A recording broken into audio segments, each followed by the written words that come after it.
Thân chào cả nhà, không nên xem chùa đâu đó. Nhớ đăng ký, like, comment để ủng hộ team nha. Chiếc bình hoa của nhà tôi lại có thể liên thông được với thời cổ đại 2000 năm. Bất cứ thứ gì tôi ném vào bình hoa đều sẽ xuất hiện bên cạnh đại tướng quân cổ đại. Nhưng tôi lại không biết điều đó. Tôi cứ tưởng bình hoa ở nhà đã thành tinh rồi, tức giận cố gắng đổ đầy bình hoa. Đầu tiên tôi lấy vòi nước xả nước vào bình hoa. Ai ngờ vùng biên giới đã chịu tận thế khô hạn hơn nửa năm. Đột nhiên có một nguồn nước vô tận rơi xuống. Sau đó tôi ném vô số hộp cơm vào bình hoa. Kết quả, vị tướng quân đã bị đói nhiều ngày. Cơm hộp cơm trên tay mắt sáng lên. 3 ngày trước, trong nhà luôn có thêm một số thứ không thể giải thích được. Có lúc là giấy màu vàng, viết về những câu chuyện liên quan đến mất mùa, đói kém, chiến tranh. Có lúc lại là nửa cái bát sứ. Cho đến hôm nay, trong nhà xuất hiện một chiếc áo cổ xưa dính máu. Phải một lúc lâu Cố Linh Vi mới bình tĩnh lại. Chẳng lẽ bình hoa tổ tiên nhà mình hành tinh rồi sao? Chuyên mang rác về nhà. Tao cảnh báo mày, nếu còn mang rác về nhà một lần nữa, tao sẽ đem mày bỏ xuống tầng hầm.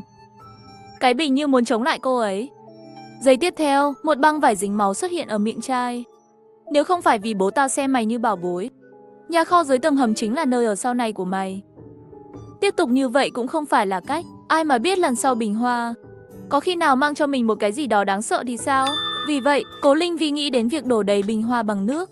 Cô ấy đổ 10 chậu nước, nhưng bình hoa chỉ chứa một nửa bình. Theo lý mà nói bình hoa nên đầy mới đúng chứ. Sao có vẻ như nó đang rỉ ra vậy? Làm kiểu gì cũng không đầy được. Cô ấy tức giận, trực tiếp phun vòi nước vào bình hoa. Tôi lại muốn xem bình hoa tổ tiên có thể chứa được bao nhiêu đây. Lúc này, một vị tướng trẻ cổ đại đang ngồi trên ghế chủ tọa. Quân y đang băng bó cho anh ta. Tướng quân, nếu còn trì hoãn, Trấn Quan chịu không được lâu đâu. Nếu như 20.000 quân sĩ này từ phía sau đột phá vòng vây, ta có lẽ có thể đột phá ra được.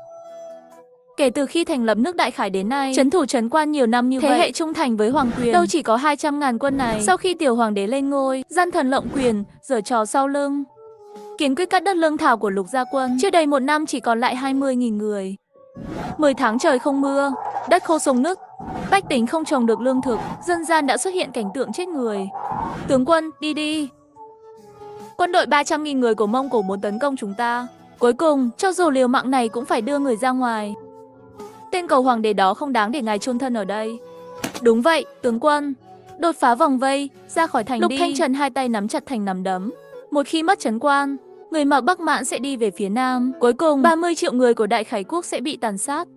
Ta không thể bỏ rơi dân chúng, không thể bỏ thành mà chạy. Mấy vị tướng sĩ mặt mày tuyệt vọng. Thủ thành sẽ chết, rời thành cũng sẽ chết. Ông trời muốn ép chết Lục gia quân sao? Phải làm sao đây? Còn bao nhiêu chiến mã nữa? Tướng quân không thể giết ngựa nuôi quân nữa. Vạn con ngựa chiến, bây giờ chỉ còn lại 200 con thôi. Toàn bộ 20.000 binh sĩ không thể đói chết. Những người lính vô cùng tuyệt vọng. Sau khi giết chiến mã thì sao? 200 con ngựa chiến có thể duy trì được bao lâu? Tướng quân không thể giết chiến mã, lương thực thiếu thốn. Thuộc hạ tìm cách khác. Bây giờ ở đâu cũng không có lương thực. Có cách nào khác chứ? Ta đã quyết định, Trần tướng quân cứ theo lệnh mà làm đi. Một số tướng sĩ mặt buồn bã. Nếu giết 200 con ngựa chiến này, họ sẽ không còn khả năng đột phá nữa, chỉ đành bị động chờ chết mà thôi. Khi mọi người tuyệt vọng nhất, bình hoa vang lên tiếng nước chảy. Nước, đây là nước.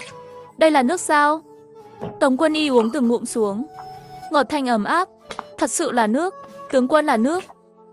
Người thừa xem Lục Thanh Trần uống thử một ngụm. Trời giáng mưa, trời không phụ Lục gia quân chúng ta. Mấy vị tướng sĩ vừa uống vừa vui mừng. Tướng quân, trời ban nước thánh. Đây là dấu hiệu tốt. Đại chiến chúng ta nhất định sẽ giành chiến thắng. Có nước thì có thể trồng lương thực, mọi khó khăn sẽ được giải quyết. Tìm 2 bể nước lớn, bể nước đầy thì chuyển ra ngoài. Thông báo cho binh sĩ trong quân đội mang bình đun nước xếp hàng lấy nước. Mỗi hộ dân trong thành ra một người đi lấy nước. Chuyện này không được làm lộ ra. Thưa tướng quân. Cố Lâm Vi nhìn chằm chằm bình hoa nửa ngày không đầy. Cô ấy ngủ thiếp đi. Một ngày sau khi bị điện thoại đánh thức đã là 12 giờ trưa rồi. Chào cô Cố. Nhà cô có phải không tắt vòi nước không? Thông tin trên máy hiển thị, cô đã sử dụng hơn 100 tấn nước trong một ngày rồi. Nếu không thể liên lạc với cô nữa, chúng tôi chỉ có thể báo cảnh sát. Lãng phí tài nguyên quốc gia. Hơn 80 tấn nước đã được sử dụng trong một đêm. Cô biết mà. Cố Lâm Vi sợ hãi và vội vã ngồi dậy, không thấy một giọt nước nào chảy ra. Bình hoa của nhà mình thật sự thành tinh rồi sao? Chỉ có thể giả vờ nói xin lỗi. Là tôi quên tắt vòi nước. Nhiều nước như vậy mà đã hết rồi.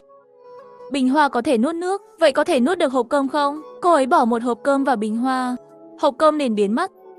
Bình hoa tổ tiên nhà mình có thể ăn cơm hộp. Cô ấy liền cho 9 hộp thức ăn còn lại vào từng cái một. Tất cả biến mất khỏi không khí. Thần kỳ quá. Họ đều nghĩ rằng chiếc bình có thể tiếp tục ra nước, nhưng không ngờ chỉ 50 thùng nước đã ngừng rồi. Khi họ có chút thất vọng, bình hoa lại chảy ra một hộp cơm thơm ngon. Tướng quân là một hộp cơm đầy. Lại là một hộp cơm với thịt. Có thịt, tướng quân, người xem là thịt gà. Thần tiên không bỏ. Lục gia quân chúng ta còn tặng cơm cho chúng ta rồi lại tặng thịt nữa. Sau đó lại có hộp cơm rơi xuống. Tổng cộng rơi xuống 10 hộp cơm chưa? Các vị tướng trông rất phấn khích. Nước bọt tiết ra điên cuồng, đang cố gắng kiềm chế. Lý Thúc dùng nồi lớn nấu thành cháo, để chư vị binh sĩ cùng ăn với ta. Vâng thưa công tử. Lục Thanh Trần đem 9 hộp còn lại giao cho cấp dưới. Mang về nhà ăn, người nhà đã đói nửa năm, bồi bổ cho họ. Tướng quân, nhà người cũng không có thức ăn. Thần tiên vốn là cho người không thể chia cho chúng tôi nữa. Đúng vậy, tướng quân, chúng tôi chỉ cần một ít là cháo đã mãn nguyện rồi. Được rồi, thần tiên sẽ lại cho bổn tướng quân đồ ăn. Các vị cứ nhận đi. 10 vị tướng lĩnh tỏ vẻ muốn từ chối, nhưng rồi lại nghĩ đến gia đình đang chết đói. Chỉ cảm thấy trong tay nặng như ngàn cân. Cảm ơn tướng quân, tôi có thể gửi về nhà trước không?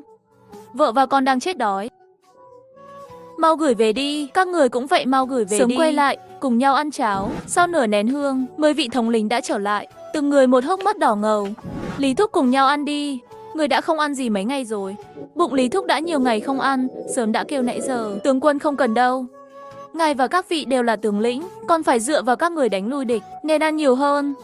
Lục Thanh Trần vết đáy nửa được bát cháo nhỏ cuối cùng đưa cho ông ấy. Mắt ông ấy đỏ ngầu lui xuống. Các tướng sĩ nhanh chóng uống hết. Tướng quân, hay là thử cầu xin thần linh nhiều lần nữa. Chỉ có chút nước và 10 hộp thức ăn vốn không đủ chia. Còn có 20.000 quân, 80.000 dân, khốn khổ vì thiếu nước và lương thực. Trên đường đến đây, tôi còn thấy 2 vị phu nhân khóc lóc, muốn chết thay con trai. Hơn nữa còn có người già tự tử, bảo con cháu đánh chết mình, chỉ là để gia đình có thể sống sót. Nếu có thể cầu xin thần linh ban thêm nước và thực phẩm, sẽ không có nhiều thảm kịch nhân gian như vậy xảy ra. Lục Thanh Trần hai tay nắm chặt, trái tim như dao cắt, vô cùng khó chịu. Hắn không biết thức ăn và nước uống từ đâu ra, cũng không dám tin trên đời thật sự có thần linh. Nếu thật sự có thần linh, ta và những người đã cống hiến hết mình cho đất nước sẽ không bị hoàng đế cho tự diệt như vậy. 20 vạn quân Lục gia sẽ không tồn tại trong phút chốc như này. Nhưng không có lối thoát, tất cả mọi người đều không cam tâm, cũng chỉ có thể cầu xin thần linh ban nước và thức ăn, giải quyết khó khăn hiện tại. Ta nguyện ý xây đền thờ, thế gian thờ phụng khói nhang, dù cho cống hiến hết mình cho bình hoa, cũng khẩn cầu thần linh vì bách tính thiên hạ. Anh ta mở bút và giấy ra và viết lời cầu nguyện, gửi đến thần linh. Ngay khi tôi lo lắng về việc nên nhét thêm thứ gì đó vào đó, thì lại phát hiện một lá thư cảm ơn trong bình hoa. Sao vẫn là chữ Hán truyền thống, vẫn là dùng điện thoại di động dịch thử vậy? Tạ ơn thần linh đã ban nước và thức ăn. Ta là Ninh Quan Hầu, nước Đại Khải, Lục gia tướng quân đến Lục Thanh Trần, hiện giờ đang trấn thủ biên cương. Bị 300.000 người Mãn Châu dùng kế vây thành.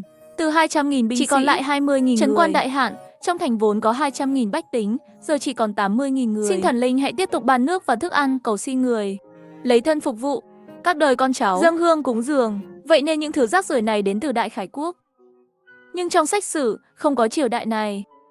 Đầu tiên cô ấy dùng điện thoại di động, phần mềm dịch sang chữ Hán truyền thống, viết theo chữ Hán truyền thống. Xin chào, tôi không phải là thần Nene, tôi là Cố Linh Vi, là một cô gái bình thường. Bạn nói trấn quan thiếu nước, thiếu lương thực, bây giờ thiếu nhất là cái gì? Một mình tôi nuôi sống 100.000 người hơi khó, nhưng tôi sẽ cố gắng hết sức để giúp các bạn vượt qua chuyện này. Cô ấy ném tờ giấy trả lời vào. Lục Thanh Trần nghe thấy tiếng động, vội vàng đứng dậy, đọc thư xong liền thấy kích động. Người là thần linh trong lòng ta. 100.000 người ở trấn quan được cứu rồi, thần linh đồng ý cứu chúng ta rồi. Anh ấy cầm bút viết thư nói hiện giờ trấn quan thiếu nhất là nước và lương thực. Cố Linh Vi nhận được thư trả lời, lần này hiểu rồi, thiếu nước và lương thực. Cho dù tôi là phú nhị đại cũng không nuôi được nhiều người như vậy. Mặc dù cha mẹ để lại cho tôi một ít tài sản, nhưng hầu hết đều là bất động sản. Tiền mặt đã trả hết thuế thừa kế rồi, trong thẻ chỉ còn hơn 3 triệu. Khẩu phần ăn của 100.000 người không phải là số lượng nhỏ, chi phí không hề nhỏ, tôi cần vài ngày để huy động. Bạn tìm một cái ao lớn hơn và làm sạch nó. Ngày mai bắt đầu cung cấp nước. Lục Thanh Trần xem xong thư của cô ấy, thần linh nói sẽ ban nước và thức ăn cho chúng ta. Ngày mai bắt đầu cấp nước. Tốt quá rồi, tướng quân thỉnh cầu xin nước với thần linh đã thành công rồi. Chúng ta có nước uống rồi, các huynh đệ có đường sống rồi. Chúng ta có nước, cũng không cần đợi trời mưa. Có thần linh cung cấp nước cho chúng ta cuối cùng cũng đợi được đến lúc có đường sống rồi. Tất cả mọi người khóc vì sung sướng. Tạ ơn thần linh đã cứu bách tính khỏi cơn khổ nạn, cho người đến dọn dẹp bồn rửa ngay lập tức. Thưa tướng quân, Cố Linh Vi đang mua sắm trực tuyến điên cuồng. Bánh bao bột mì trắng và bánh lớn mỗi loại có 500.000 cái. Mì gói. Rau mỗi loại lấy 100 thùng, 200.000 cân gạo, 100 thùng dầu. Tất cả các loại gia vị mỗi loại lấy 100 hộp. Tất cả các loại thịt, mỗi loại lấy 1.000 cân. Tổng cộng chi hơn 1,8 triệu. Những khẩu phần này 100.000 người có thể sống sót khoảng 20 ngày. Thật sự không nuôi nổi mà. Sau khi đặt hàng, cô ấy lại gọi điện thoại cho ông bác nhà kho. Ngày mai sẽ có một lượng lớn hàng hóa vào kho. Đến lúc đó nhờ chú giúp tôi dỡ hàng. Dỡ hàng xong thì gọi lại cho cháu. Mình có phải điên rồi không? Vậy mà lại vì một người cổ xưa chưa từng gặp mặt, chi hết 1,8 triệu. Ngay khi cô ấy đang hối hận vì đã bốc đồng, chiếc bình phun ra một đống lớn đĩnh vàng và đồ trang sức. Phát tài rồi. Đống vàng này trị giá hàng chục triệu. Hơn nữa đồ cổ còn có giá trị hơn nhiều. Ninh Quan Hầu thật biết cách làm người mà. Bây giờ mình lại thấy rất thích nuôi 100.000 người xưa đó. Cố Linh Vi đóng gói 2 hộp đĩnh vàng và 1 hộp đồ trang sức. Phát hiện trên mặt đất còn có một đống đồ không thể gói hết. Căn bản không đóng gói hết được mà. Ngày mai mình sẽ đi tìm người bán đồ cổ hỏi giá, xem bộ đồ uống này bán được bao nhiêu tiền. Bây giờ toàn bộ trấn Quan bị bao vây. Gửi nước và thức ăn cũng chỉ là cách tạm thời. Phải nghĩ cách nào giúp bọn họ đột phá. Thì phí cảm ơn này mới thật sự là rất nhiều. Sáng hôm sau, mọi người đều chờ bình hoa chảy ra nước. Tôi đem rất nhiều bánh bao chay và bánh bao thịt vào bình hoa. Sau đó đã đến chỗ đại tướng quân cổ đại. Tướng quân là bánh bao mì trắng. Người nếm thử xem, thơm quá, mềm quá, ngon ngọt nữa. Thần tiên ngay cả bánh bao ăn cũng ngon như vậy. Quả nhiên khác với những người phàm như chúng ta. Ngon quá. Mọi người đều đồng ý.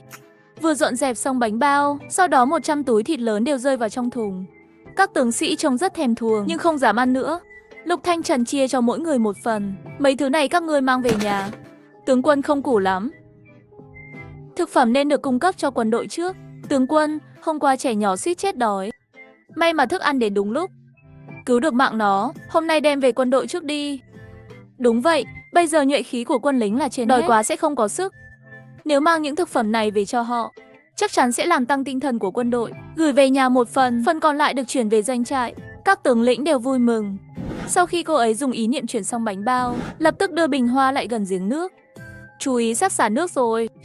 Mọi người đều đang chờ Cố Linh Vi đưa nước đến đây. Lúc này trước cửa phủ tướng quân có người dân đang gây rối. Điền Tần, ra ngoài xem thử sao. Hắn ra ngoài không lâu, người đến gây sự ngày càng nhiều.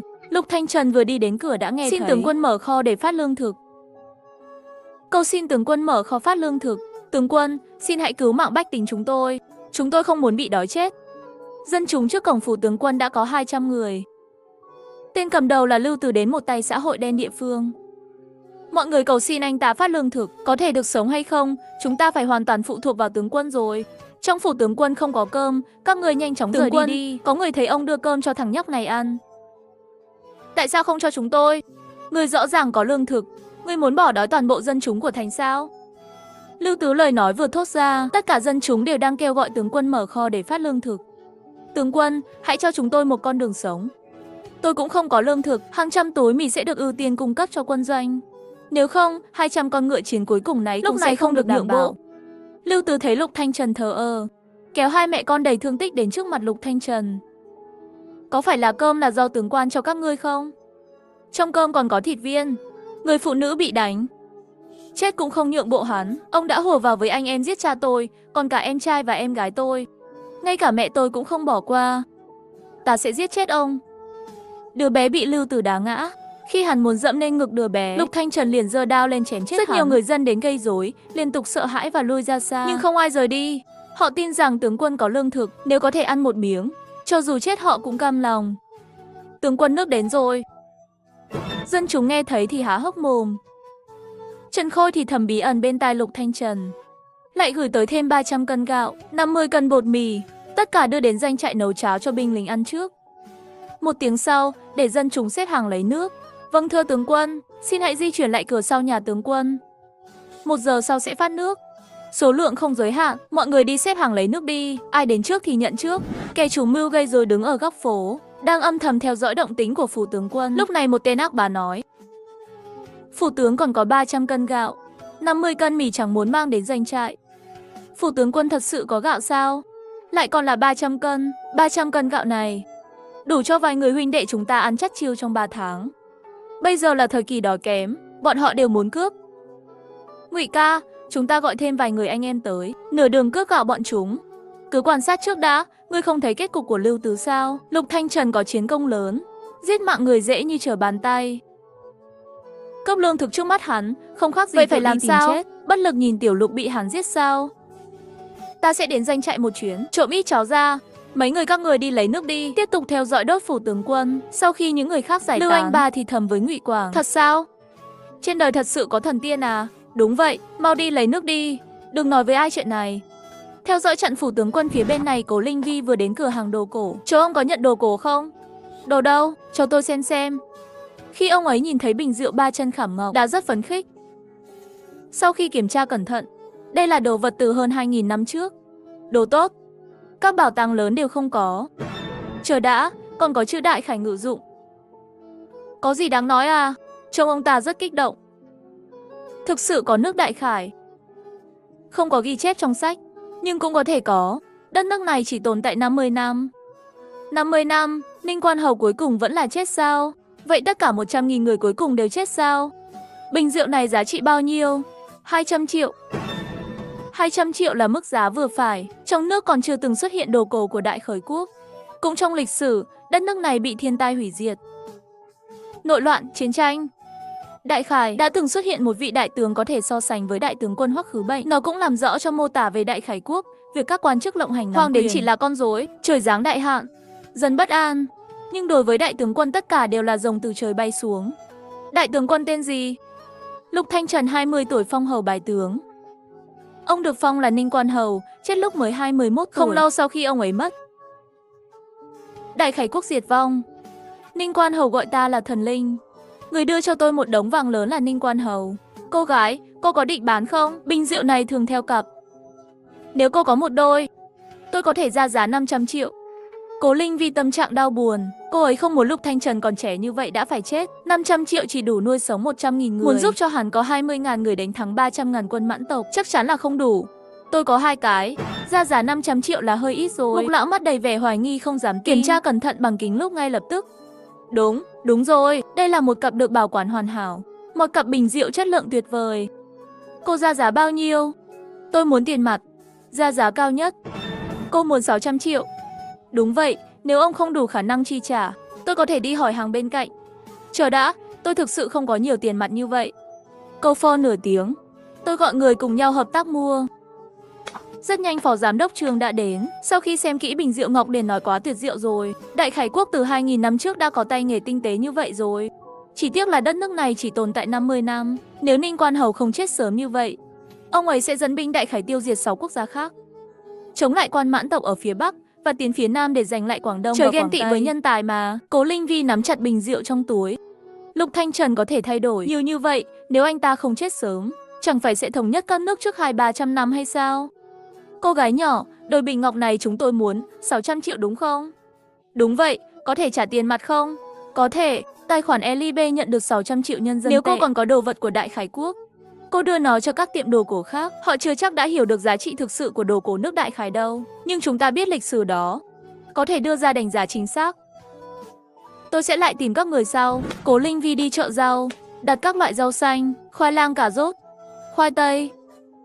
Đóng gói 2 chiếc xe tải lớn để giao hàng đến nhà. Sau khi cô ấy nói với ông bác nhà kho, liền đi đến hiệu thuốc, đặt dụng cụ xử lý vết thương, khử trùng, cồn, thuốc chống viêm, thuốc cầm máu và các loại thuốc phương Tây khác đều mua hết. Đi ngang qua một hiệu sách, lại đi mua chữ Hán phồn thể và chữ Hán giản thể, Tân Hoa xã từ điển, sách bác sĩ hướng dẫn sử dụng, sách hướng dẫn huấn luyện dân quân, binh pháp tôn tử, mỗi thứ mua 30 quyển. Sau khi về đến nhà đã đến lúc chuyển gạo rồi. Để giúp các tướng lĩnh cổ đại giải quyết vấn đề đói kém, tôi bỏ 3.000 cân gạo và 80 tấn rau vào bình. Cả căn phòng ngay lập tức được lấp đầy. Mau đưa cái bình ra sân đi. Rất nhanh, trong sân chất thành núi rau và gạo. Trước khi trấn quan thiếu nước, tôi chưa bao giờ thấy nhiều loại thức ăn như vậy. Ngày này thật là vui vẻ như thần tiên mà. Giây tiếp theo, tất cả các loại thịt đều được bày lên trên đĩa. Tướng quân, đây là thịt. Lâu rồi chúng ta chưa ăn thịt. Tướng quân, gạo và rau của đủ cho binh sĩ trong quân đội ăn 1 tháng. Có thịt có thể ăn lâu hơn. Chúng ta không còn phải lo lắng vì thiếu lương thảo nữa. Mọi người rất vui. Sau khi dọn dẹp sân, chiếc bình lại xuất hiện một lượng lớn sách thuốc, sách hướng dẫn huấn luyện quân sự và binh pháp tôn tử. Tướng quân, những từ này sao lại khác với chúng ta vậy? Lục Thanh Trần nhìn bảng cấu trúc gốc của các ký tự Trung Quốc truyền thống và giản thể, đã hiểu ngay lập tức. Đây là phông chữ được sử dụng bởi các vị thần, có sự khác biệt với chữ của Đại Khải Quốc chúng ta. Kiểu chữ được đơn giản hóa, sau này phân biệt các ký tự bằng cách so sánh cấu trúc của chữ. Anh ấy cầm cuốn hướng dẫn huấn luyện quân sự lên, xem như kho báu. Cuốn sách này là một món quà, mọi người đều phải học. Quân đội rất cần đến nó. Tướng quân. Cuốn sách thần linh ban tặng thậm chí còn dạy cách chiến đấu. Còn có binh thư, có thể tặng thuộc hạ một quyển không? Lấy đi, mỗi người có thể lấy một quyển. Các tướng sĩ từng người một cảm ơn. Tướng quân, đây là thuốc. Thứ Lục Gia Quân thiếu nhất hiện nay chính là thuốc men. Có thuốc, hàng trăm người lính trong quân đội sẽ được cứu. Vết thương của người cũng có thể lành lại. Con tưởng thần linh sẽ nghĩ ta đòi hỏi quá nhiều. Không ngờ lại chủ động gửi đến rất nhiều thứ thiết thực. Đây là hướng dẫn của bác sĩ. Ông ấy nhìn thấy có phương thuốc đối phó với bệnh dịch thì vui mừng. Tướng quân, có nhiều loại thuốc trị bệnh dịch.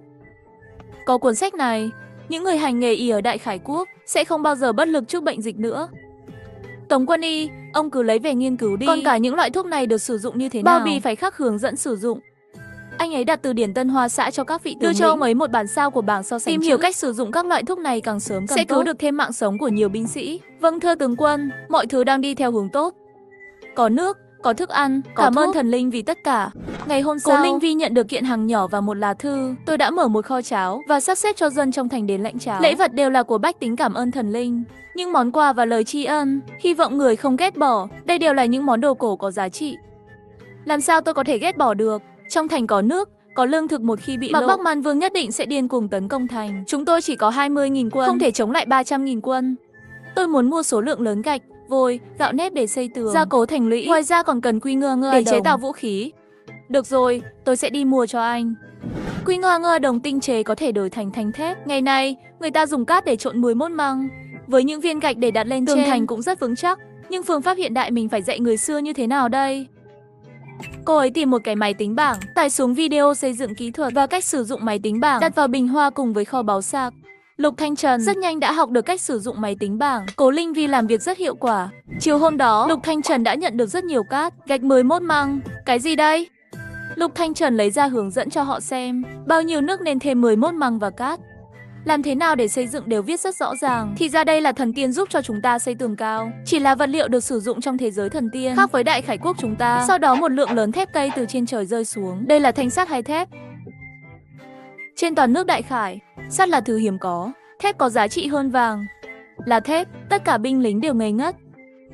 Thép đó, thép còn cứng hơn sắt. Có thép trong tay, chúng ta có thể chế tạo lại vũ khí mới. Tướng quân, lô kim cương này giao cho mặt tướng. Thần ở trong thành là một thợ rèn, có sắt và thép này, có thể chế tạo vũ khí ngay lập tức. Được đi, tổ chức thêm nhân lực. Không đủ người để dân chúng đến báo danh. Điền Tần mau ra lệnh cho bất cứ ai đến ghi danh. Mỗi tháng được lãnh 2 cân gạo, 1 cân bột mì, 2 bắp cải, bao 2 bữa ăn và chỗ ở trong thời gian chế tạo vũ khí. Đa tạ tướng quân. Cảm ơn thần linh, cứu Lục Gia Quân qua cơn nước sôi lửa bỏng này. Truyền lệnh xuống, tuyển binh lính từ trong dân chúng, bất cứ ai gia nhập quân đội, mỗi người mỗi tháng được 5 cân gạo, 2 cân bột mì, 3 cân rau. Đi thông báo ngay lập tức. Vâng thưa đại tướng quân. Xây tường thành và chế tạo vũ khí cùng một lúc. Chọn những người lính có thể chất tốt để theo dõi kho thực phẩm quân sự. Bổ sung thêm người tuần tra. Nhớ kỹ, thà giết nhầm còn hơn bỏ sót, không được bỏ qua bất cứ kẻ nào. Mặt tướng tuân lệnh. Cố Linh Vi ở bên này bận rộn cả ngày, buổi tối lại không ngủ được. Lục Thanh Trần đã nghỉ ngơi chưa? Chúng ta nói chuyện chút đi. Trấn quan làm thế nào để đột phá được tình hình này đây? Nhớ đến ông chủ đồ cổ nói về kết cục của Lục Thanh Trần. Cố Lâm Vi muốn cứu Lục Gia Quân. Nếu hắn có thể sống sót, trong lịch sử nhất định sẽ có một thời điểm quan trọng của hắn. Lục Thanh Trần rất lâu mới chuyển đến thư trả lời trong thành có lương thực. Không thể giấu được, tôi vẫn đang nghĩ cách để phá vỡ tình thế. Hôm nay trong thành chiêu mộ dân chúng nhập ngũ, 80.000 người trong thành chỉ có thể chiêu mộ tối đa 20.000 tân binh. 40.000 so với 300.000. Số lượng người chênh lệch quá lớn rồi. Tôi sẽ giúp anh tìm cách. Nếu đã tuyển tân binh rồi, thì phải có quân bị. Ví dụ như gươm, lá chắn, giáo, áo giáp, cung tên, mọi thứ vũ khí đều có sao. Nếu như các anh có súng, thì tốt rồi. Nếu có súng, 20.000 so với 300.000, nhất định có thể bứt phá vòng vây. Nhưng trong nước cấm vũ khí nóng. Chẳng lẽ mình phải đi đến nước Đa mua sao? Cô ấy mở điện thoại ra, nhìn thấy một APP nào đó đang giao bán áo giáp cổ đại. Hơn 6.000 chiếc. 40.000 người cần 240 triệu. Áo giáp hiện đại. Cũng không biết có thể chống lại đao kiếm của mãn tộc không? Cô ấy đã tham khảo ý kiến hơn 10 cửa hàng. Có một cửa hàng chuyên làm vũ khí cổ. Sau khi kết nối video, sau khi thương lượng giá cả liền đặt hàng ngay. 1.000 bộ giáp, 5.000 đường mạt đao, 100 tần nô. Ngoài ra còn có một số vũ khí cổ khác. Tổng cộng chi phí 220 triệu, ngày mai phải đi bán đồ cổ rồi. Thấy cô ấy đã lâu vậy rồi cũng không trả lời. Lục Thanh Trần lại truyền đến mấy tờ giấy. Làm vị thần bận tâm, đó là lỗi của tôi sẽ không làm thần linh thất vọng, sẽ dẫn dắt cả thành đột phá vòng vây. Thần linh ngủ rồi, vậy tôi không làm phiền nữa. Cố Linh Vi nhìn thấy liền trả lời ngay lập tức, tôi đi mua vũ khí cho anh đó. Mua 1000 áo giáp, 5000 kiếm đường mạt, 100 tần nô đường mạt đao. Và tần nô là thứ gì? Truyền máy tính bảng đến đây. Tôi sẽ tải xuống video hướng dẫn cho anh. Cô ấy tải video về cách sử dụng đúng đắn của đường mạt đao và tần nô, làm thế nào để đối phó với tộc người du mục. Tải hết tất cả về máy. Lục Thanh Trần xem video Heng Đơn dùng đường mạt đao và tần nô. Tương truyền, mạt đao chỉ bằng một cú vung liền có thể cắt đứt kỵ binh và ngựa cùng một lúc. Dưới sự chém giết của đường mạt đao, kẻ thù máu chảy thành sông. Theo ghi chép trong Bách Minh Kinh Ký, sách binh thời nhà Đường, mạt đao có sức mạnh rất lớn, đao được thêm lưỡi dao sắc lẹm, máu chảy không ngừng. Còn có rất nhiều sách chiến tranh, rất phấn khích. Thần linh cảm ơn rất nhiều. Binh thư và kinh nghiệm chiến đấu với người du mục tôi đều rất cần. Không cần cảm ơn, nghỉ ngơi sớm đi. Tôi chuẩn bị xả nước đây. Ngày hôm sau nhà kho bạn để trang bị vũ khí đã chất đầy. Lô thiết bị đầu tiên chuẩn bị được gửi đến rồi đấy. Đây là áo giáp, đường mạt đao, tần nô đều đã đến rồi sao? Tống Phong dọn sạch kho vũ khí, vừa được dọn dẹp xong. Vô số thanh đao dài rơi gọn gàng vào góc tường. Tướng quân, hảo đao, được rèn từ thép, sắc nhọn và cứng rắn, chỉ một cọng tóc bay qua cũng đứt đoạn. Hảo đao thuộc hạ chế tạo vũ khí nhiều năm như vậy, chưa từng thấy con dao nào dài cứng rắn và sắc bén như vậy. Hôm qua lấy một miếng thép đi rèn, miếng thép rất cứng, không cần phải rèn thêm lần nữa, có thể trực tiếp chế tạo vũ khí. Nhưng hôm nay nhìn thấy lô mạt đao này vẫn là kém hơn rất nhiều. Đây chính là vũ khí mà các vị thần ban tặng sao? Mạnh hơn Đại Khởi Quốc không biết bao nhiêu lần. Nhà kho lại rời ra rất nhiều áo giáp. Tống Phong dùng dao đâm vào áo giáp không bị lõm, chỉ có vết chảy xước nhẹ. Tướng quân, áo giáp này tốt quá. Nếu chúng ta có 100.000 quân, tay cầm mạt đao, thân mang áo giáp, đừng nói đến man tộc, ngay cả lục quốc cũng không cần để vào mắt. Chỉ tiếc là áo giáp chỉ có 1000 bộ. Cuối cùng tần nô mới rơi xuống. Tướng quân, tên tần nô này chúng ta có bao nhiêu? Hơn 100.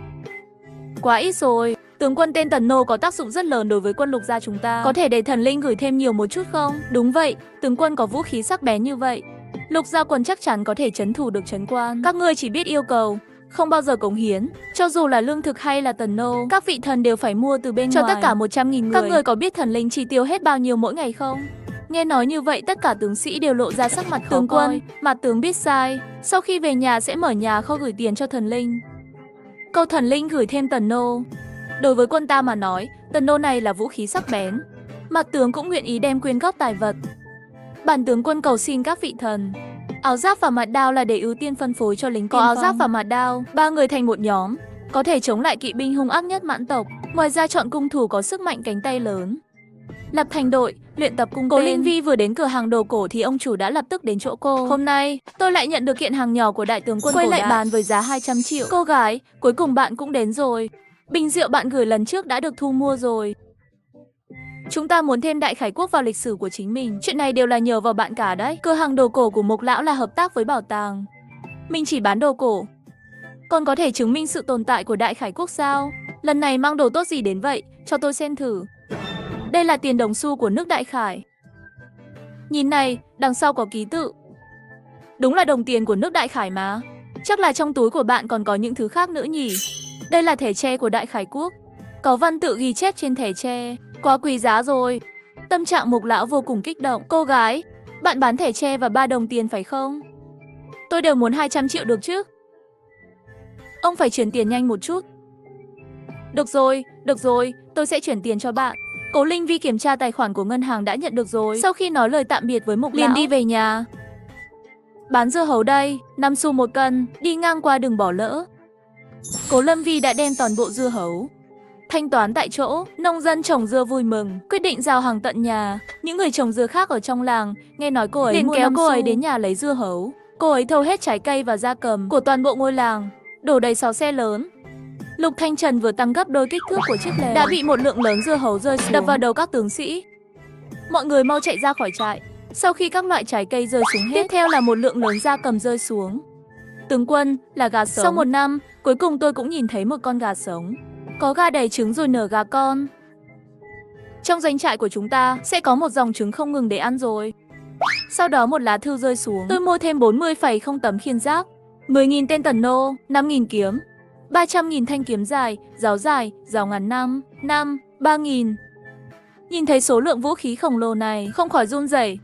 Quá quý trọng rồi, vũ khí nội bộ khổng lồ như vậy, không nước nào có thể lấy ra được. Với những vũ khí này, Lục Gia Quân có thể chống lại mãn tộc, bảo vệ nhân dân ổn định vạn lý Giang Sơn.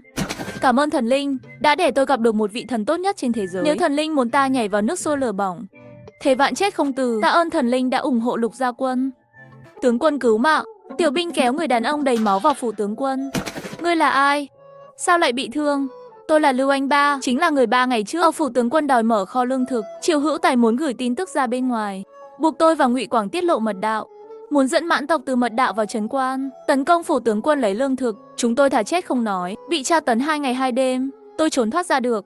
Bây giờ Ngụy Quảng sắp không xong rồi, Điền Tần truyền lệnh xuống, đến nơi ẩn náu của Triệu Hữu Tài để bắt người. Hàng trăm ti quan Lục Gia Quân đến nơi ẩn nấp, người đến thì nơi đó đã trống rỗng, mà Ngụy Quảng nằm trên mặt đất đã hấp hối, còn có một hơi thở. Tống Quân Y cho hắn ta một viên thuốc cứu mạng, Ngụy Quảng mới mở mắt ra. Tướng quân, Triệu Hữu Tài biết mật đạo ở đâu rồi, lập tức đến trấn quan bắt người, có lẽ vẫn còn kịp. Lục Thanh Trần khi họ đến lối vào mật đạo dưới chân núi, cửa đã được mở. Điền Tần dẫn đường trước. 1 giờ sau, nhìn thấy Man Quân và Triệu Hữu Tài mang theo tần nô chứ, đeo một bộ. Lục Thanh Trần liền phóng 3 mũi tên, đối phương liên tục ngã xuống. Thấy vậy, họ liền di chuyển đá để chặn lỗ. Mọi người hoảng sợ, bận chạy trốn. Khi Lục Thanh Trần trở về phủ tướng quân, trấn quan có lương thực, hoàn toàn không giấu được nữa. Ngày mai có thể là nửa đêm, quân đội mãn tộc sẽ tiến vào, tình hình nguy cấp. Lục Thanh Trần để lại 100 người ở cửa động, không thể chống lại 300.000 quân mãn tộc. Tướng quân, mãn tộc đã vào. Ban đầu đóng quân cách cổng thành 30 dặm, di chuyển càng lúc càng gần cổng thành. Tướng quân, mặt tướng xin dẫn quân ứng chiến. Tất cả binh sĩ nghe lệnh, chuẩn bị chiến đấu. Vâng. Thần Vũ mang theo 3.000 người ngựa, dẫn dắt đội tần nô, mai phục ở hang động. Mặt tướng nghe lệnh. Những người còn lại, canh giữ cổng thành. Vâng. Lục Thanh Trần đứng lên thành lầu, nhìn về điểm sáng đang không ngừng tiến vào. Hắn đang phải đương đầu với một đại quân, bị đội quân tần nô chặn lại ở hang động. Bên phía Trần Vũ có bất kỳ động tĩnh nào, nhất định phải báo cáo kịp thời. Chuyển 30 con ngựa, truyền tin tức cho họ. Vâng thưa tướng quân. Mọi người đều lộ ra vẻ lo lắng. Tướng quân, hỏi các vị thần thử xem sao, có lẽ cô ấy sẽ có thần vật, có thể chặn lại lối vào hang động. Đúng đấy tướng quân.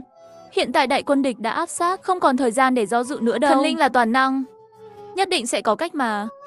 Trong ánh mắt đầy hy vọng của mọi người, hắn lấy ra giấy và bút, viết ra tình trạng khó khăn hiện tại của trấn quan. Cố Linh Vi vừa chuẩn bị đi ngủ, lại nhìn thấy tờ giấy của Lục Thanh Trần. Đại quân địch áp sát, trong thành trừ mật thám, đem tin tức của quân đội tần nô ở bên ngoài hang động vào thành báo cáo, thì không ai ra được. Bây giờ phải chặn miệng hang càng sớm càng tốt. Nếu không, quân man tộc phá được hang động sẽ tiến vào trấn quan, tấn công Lục Gia Quân. Cố Linh Vi so với Lục Thanh Trần còn gấp hơn. Mình đã mua nhiều lương thực nào là trái cây và rau củ, vũ khí, quân trang nhiều đến hơn 200 triệu, còn chưa gửi qua hết. Trấn quan đã sắp mất rồi sao? Chuyện gì cũng có thể chịu, nhưng chuyện này không thể nhịn được. Tôi sẽ giúp anh làm nổ tung ngọn núi. Cha của Cố Linh Vi khi còn sống có một số mối quan hệ. Cô ấy từ điện thoại của ba mình liên hệ đến cấp cao của công ty phá rỡ. Vi sao lại có thời gian gọi cho chú thế này? Chú Tiêu, cháu muốn mua một lượng lớn thuốc nổ. Chỗ của chú có bán không? Cháu muốn phá hủy tòa nhà nào sao? Chất nổ là hàng nguy hiểm, bán hàng đều phải có ghi chép. Chú ơi, cháu chỉ cần thuốc nổ, chất lượng cao, loại có thể nổ tung cả ngọn núi ấy. Không được, con bé này không phải là đang làm bừa sao? Chú ơi, cháu mua gấp 5 lần giá trên thị trường. Không được đâu Vi. Chú không thể để cháu mua để làm điều xấu. Chú ơi, cháu đang cứu người, không phải làm chuyện xấu. Gấp 10 lần, chú chỉ cần nói có bán hay không thôi. Nếu chú không bán, tôi sẽ đi mua pháo hoa. Bên kia do dự 5 giây. Chú bán cho cháu, nhưng cháu phải hứa với chú, mặc kệ cháu mua về để làm gì, nhưng không thể sử dụng trong nước. Đừng giết người, hậu quả tự chịu. Vâng. Cố Linh Vi đem video hướng dẫn sử dụng chất nổ gửi cho Lục Thanh Trần. Tôi đi mua một lượng lớn thuốc súng, chắc chắn sẽ làm nổ tung mật đạo. Nhớ chú ý an toàn khi cài đặt và sử dụng. Thứ này có thể giết chết tất cả các người. Rất nhanh, họ gặp nhau ở một nhà kho hẻo lánh. Toàn bộ nhà kho đều là sản phẩm bị lỗi, có hàng trả lại. Có chuyện xảy ra với cháu, nhớ không liên quan gì đến chú. Cả một nhà kho, đủ nổ cả ngọn núi rồi chứ. Ha ha chú, cháu lấy cả, hết bao nhiêu à? Tiêu Hòa cau mày không khỏi bất ngờ. Hắn thật sự không ngờ là cô ấy lại muốn tất cả. Cháu có biết ở đây có bao nhiêu không? Nếu như chuyển ra ngoài, Chú ơi, con còn trẻ lắm, vừa thừa kế tài sản hàng tỷ đô la, không đến mức nghĩ không thông mà dùng thuốc nổ làm hại người đâu. Cháu thực sự dùng để cứu người đó. Chú cho cháu một con số, tối nay cháu sẽ chuyển chúng đi, không bao giờ tiết lộ ra ngoài. Tiêu Hoa đưa ra 2 ngón tay. 20 triệu, được. Cháu lấy hết. Tiêu Hoa trừng to mắt. Ông ta định nói 2 triệu. Hắn do dự, cuối cùng vẫn là bại bởi lòng tham. Cháu trả tiền để vận chuyển hàng đi. Chú đến công ty làm hồ sơ, nói sản phẩm bị lỗi đã được xử lý hết rồi. Cố Linh Vi chuyển 20 triệu ngay tại chỗ để giúp các tướng lĩnh cổ đại đẩy lùi người man tộc. Tôi đã bỏ một vũ khí giết người vào bình, thổi bay tất cả người man tộc ngay lập tức. Nằm xuống, mọi người nằm xuống. Đống đổ nát trên núi bị nổ thành bụi. Họ bị sốc bởi sức mạnh của vụ nổ. Chuyện gì đã xảy ra? Đất động, núi lắc không hay. Không tốt rồi tiểu vương gia. Địa Long trở mình. Hang động đã sụp đổ rồi. 10.000 người bị chôn vùi bên trong. Toàn quân bị tiêu diệt. Cậu nói gì? Chưa khai chiến đã chết hết 10.000 người rồi sao? Không dễ gì mới tìm được hang động. Cứ như vậy mà bị chôn hết cả sao? Lục Thanh Trần, bản vương thề nhất định sẽ khiến người thân tàn danh liệt. Quân sư thấy trạng thái của hắn không ổn. Tiểu vương gia hôm nay không tiếp tục công thành nữa. Ông nói gì? Chết hết 10.000 người rồi. Ngươi muốn bản vương cứ như vậy mà cho qua sao? Hôm nay Vu sư đã bói một quẻ. Không phải thời điểm tốt cho việc công thành. Địa Long trở mình. Núi sụp đổ, mọi núi sụp đổ. Tất cả 300.000 người đều ở đây. Được một mất 10. Hãy để Vu sư bói một quẻ. Khi nào kết Địa Long hết trở mình, chúng ta hãy công thành lại. Ngươi có biết trong thành có nước có lương thực không? Không lấy được trấn quan, người và ngựa của chúng ta sẽ bị khát chết, đói chết. Ta mặc kệ cái gì mà Địa Long trở hay không trở. Nội trong 3 ngày, bổn vương nhất định phải chiếm được trấn quan. Hắn nghe thấy trấn quan có nước trong thành, liền biến thành một khuôn mặt khác. Tiểu vương gia, chính bởi vì trong thành có lương thực, có nước, chúng ta mới phải bàn bạc lâu dài. Không thể liều lĩnh công thành cũng phải có quy tắc. Công từ cổng thành, tường thành lại cao lên. Xây công thành không đủ chiều cao, lại phải bắt đầu lại. Đúng là tường thành của trấn quan được nâng cao, xây công thành hiện còn ngắn hơn. Quân rút lùi trước. Lệnh cho cải tạo xe công thành cao lên ngay lập tức, lùi binh. Cứ vậy đã giải quyết dễ dàng. Bên kia Lục Thanh Trần chờ người vừa đến trong thành. Tướng quân, rút quân rồi. Man tộc đã rút quân rồi. Ha ha ha, rút binh hay lắm. Chúng ta có thuốc nổ, không bao giờ sợ chúng nữa. Có rất nhiều man binh ở cửa động, bây giờ chắc chắn đã bị chôn vùi trong núi. Ha ha, thật là sảng khoái mà. Lục Thanh Trần cũng cười rồi. Cố Lâm Vi truyền đến tờ giấy thế nào rồi? Vụ nổ kết thúc chưa? Kết thúc rồi. Người man tộc đã rút lui rồi. Vậy đã rút binh rồi sao? Thương vong thế nào? Nhiều không? Không có thương vong. Ha ha, nếu đã không có thương vong, vậy người man tộc sao lại rút binh rồi? Núi bị nổ tung, người man sợ hãi đã rút lui 5 dặm. Thần Linh, thay mặt Lục gia quân, tôi cảm ơn người gửi đến thuốc nổ, giúp chúng tôi thắng lớn, đồng thời không có thương vong. Cố Linh Vi còn vui vẻ hơn bọn họ. Anh tìm một ngôi nhà trống để chứa thuốc nổ. Không thể có một chút lửa nào xung quanh. Không thể để nhiệt độ quá cao, nếu không trong vòng bán kính 100 mét đều sẽ bị nổ tung thành đất phẳng. Lục Thanh Trần đọc xong vẻ mặt căng thẳng. Tướng quân, có chuyện gì vậy? Thần Linh nói tìm một căn nhà để chứa thuốc nổ. Nếu không chất nổ sẽ tự làm hại chúng ta. Ha ha, quá tốt rồi. Tôi còn muốn làm thế nào để cầu xin thần linh cho thuốc nổ. Cô ấy nếu đã chủ động tặng cho chúng ta. Tướng quân, vũ khí sắc bén như vậy, man tộc mà một lần nữa tấn công thành, chúng ta cũng có thêm một lớp ứng chiến.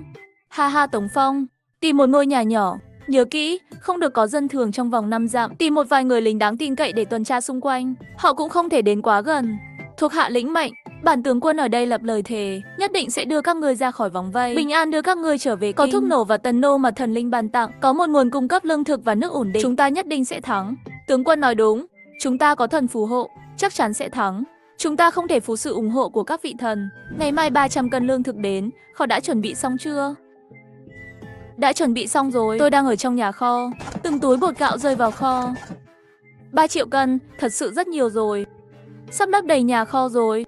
Nhìn thấy những thực phẩm này, mọi người đều vui mừng. Lục gia quân rốt cục cũng có lương thực rồi. Sẽ không ai bị đói trong 4 tháng nữa. Thần Linh, cô ấy đúng là không bao giờ nói dối. Tướng quân, Từ Hoài tướng quân gửi thư đến. Lục tướng quân, bỉ chức nguyện ý cho ngài mượn binh xuất chinh, trấn giữ trấn quan. Điều kiện xuất binh là muốn 2 triệu cân lương thực. Còn phải cung cấp cho tôi vũ khí sắc bén để nổ núi. Chẳng lẽ không phải là lão già kia sắp xếp công việc trong quân đội sao? Trước đây mượn binh của hắn phớt lờ. Nghe nói trấn quan có lương thực rồi, liên tiếp gửi đến 2 thư mật báo, thật vô liêm sỉ. Ngay cả vị tiểu hoàng cũng yêu cầu họ tăng cường trấn giữ trấn quan, vậy mà còn gửi mật báo đến, muốn họ nhất định phải bảo vệ tốt lương thực, không thể để người man tộc cướp đi.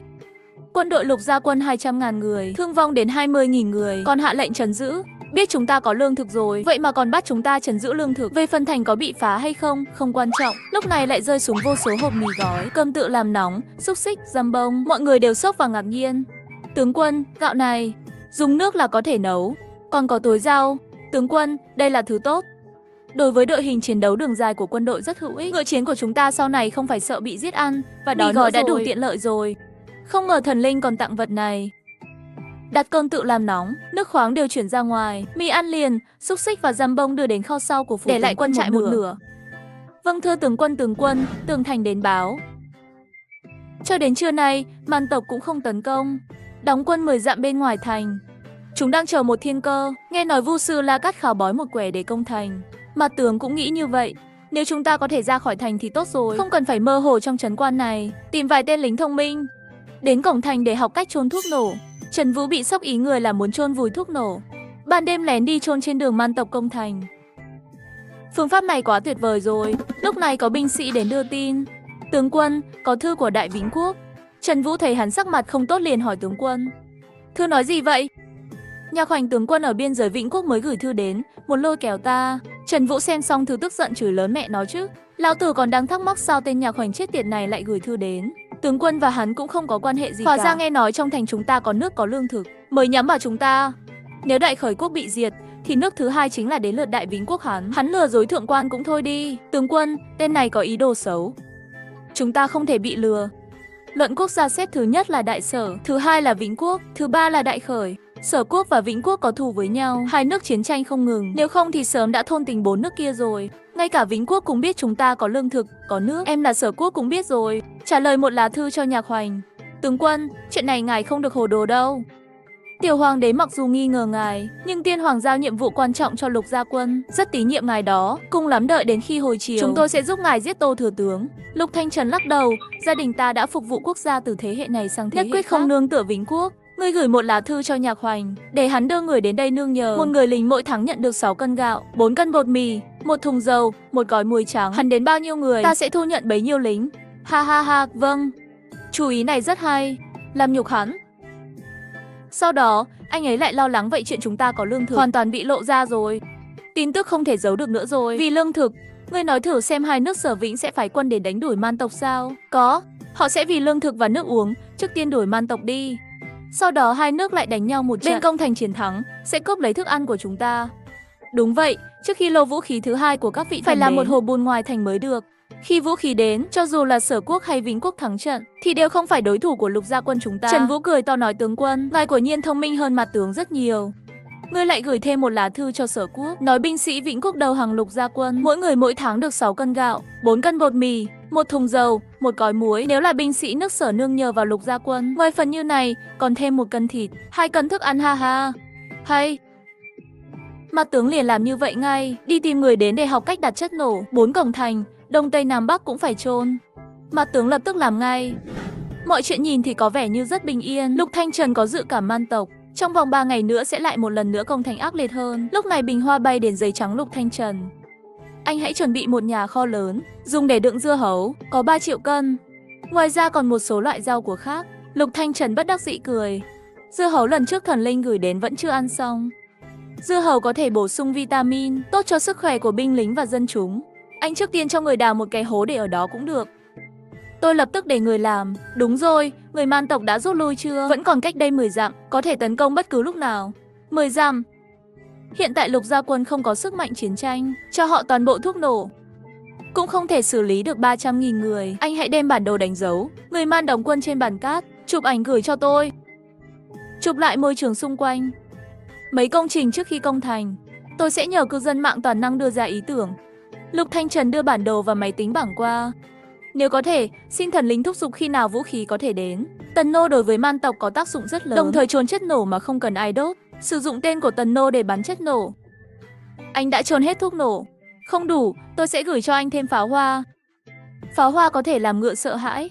Nếu lần này thắng đẹp, tôi sẽ tặng mọi người một đôi giày thể thao. Cảm ơn thần linh, tôi sẽ nói với những người lính. Cô ấy đem bàn cát, bản đồ, đánh dấu nơi đóng quân của quân đội Man tộc. Đăng lên diễn đàn nơi sinh viên đại học trong nước tụ tập, cầu cứu cư dân mạng vạn năng trong hoàn cảnh tuyệt vọng như vậy. Lục Thanh Trần nên đột phá như nào đây? Khi các tướng lĩnh cổ đại đang cố gắng đẩy lùi người man tộc, lúc 300.000 quân đang lo lắng, tôi đem video chiến đấu du kích bỏ vào Bình Hoa, còn có rất nhiều pháo. Tình huống gì? Lại nhầm rồi, làm lại. Địch lui ta tiến, địch dừng ta quấy rối, địch mệt ta đánh, địch lui ta truy đuổi. Dù có như nào cũng không nản. Cuộc gặp gỡ lớn, con đường tình bạn, vĩnh viễn không thay lòng, nguyện ý giữ gìn quốc gia.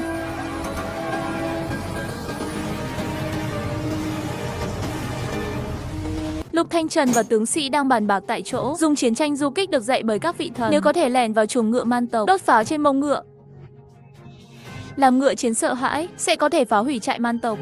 Nhưng ngay cả trấn quan chúng cũng không đi, nói gì đến lẻn vào chuồng ngựa man tộc chứ. Ngay lúc này, Tống Phong bước vào, thì thầm vào tai Lục Thanh Trần. Lời này thật, vâng thưa tướng quân. Hắn nói ngoài thành có 2 đường mật đạo phân biệt Bắc đến Nam. Hay lắm, cái này rất hữu ích. Có phải là tên khốn đường phố được cứu lần trước không? Đúng vậy, hắn nói thành còn có 2 đường mật đạo. Nếu làm điều thương thiên hại người sẽ chạy theo mật đạo mà 2 đường mật đạo đó lần lượt dẫn đến 2 hướng Bắc Nam. Tướng quân, giao việc này cho huynh đệ chúng tôi đi. Chúng tôi dẫn người từ phía Bắc và phía Nam đi thẳng tới trời tối, thả ra chạy liền chạy.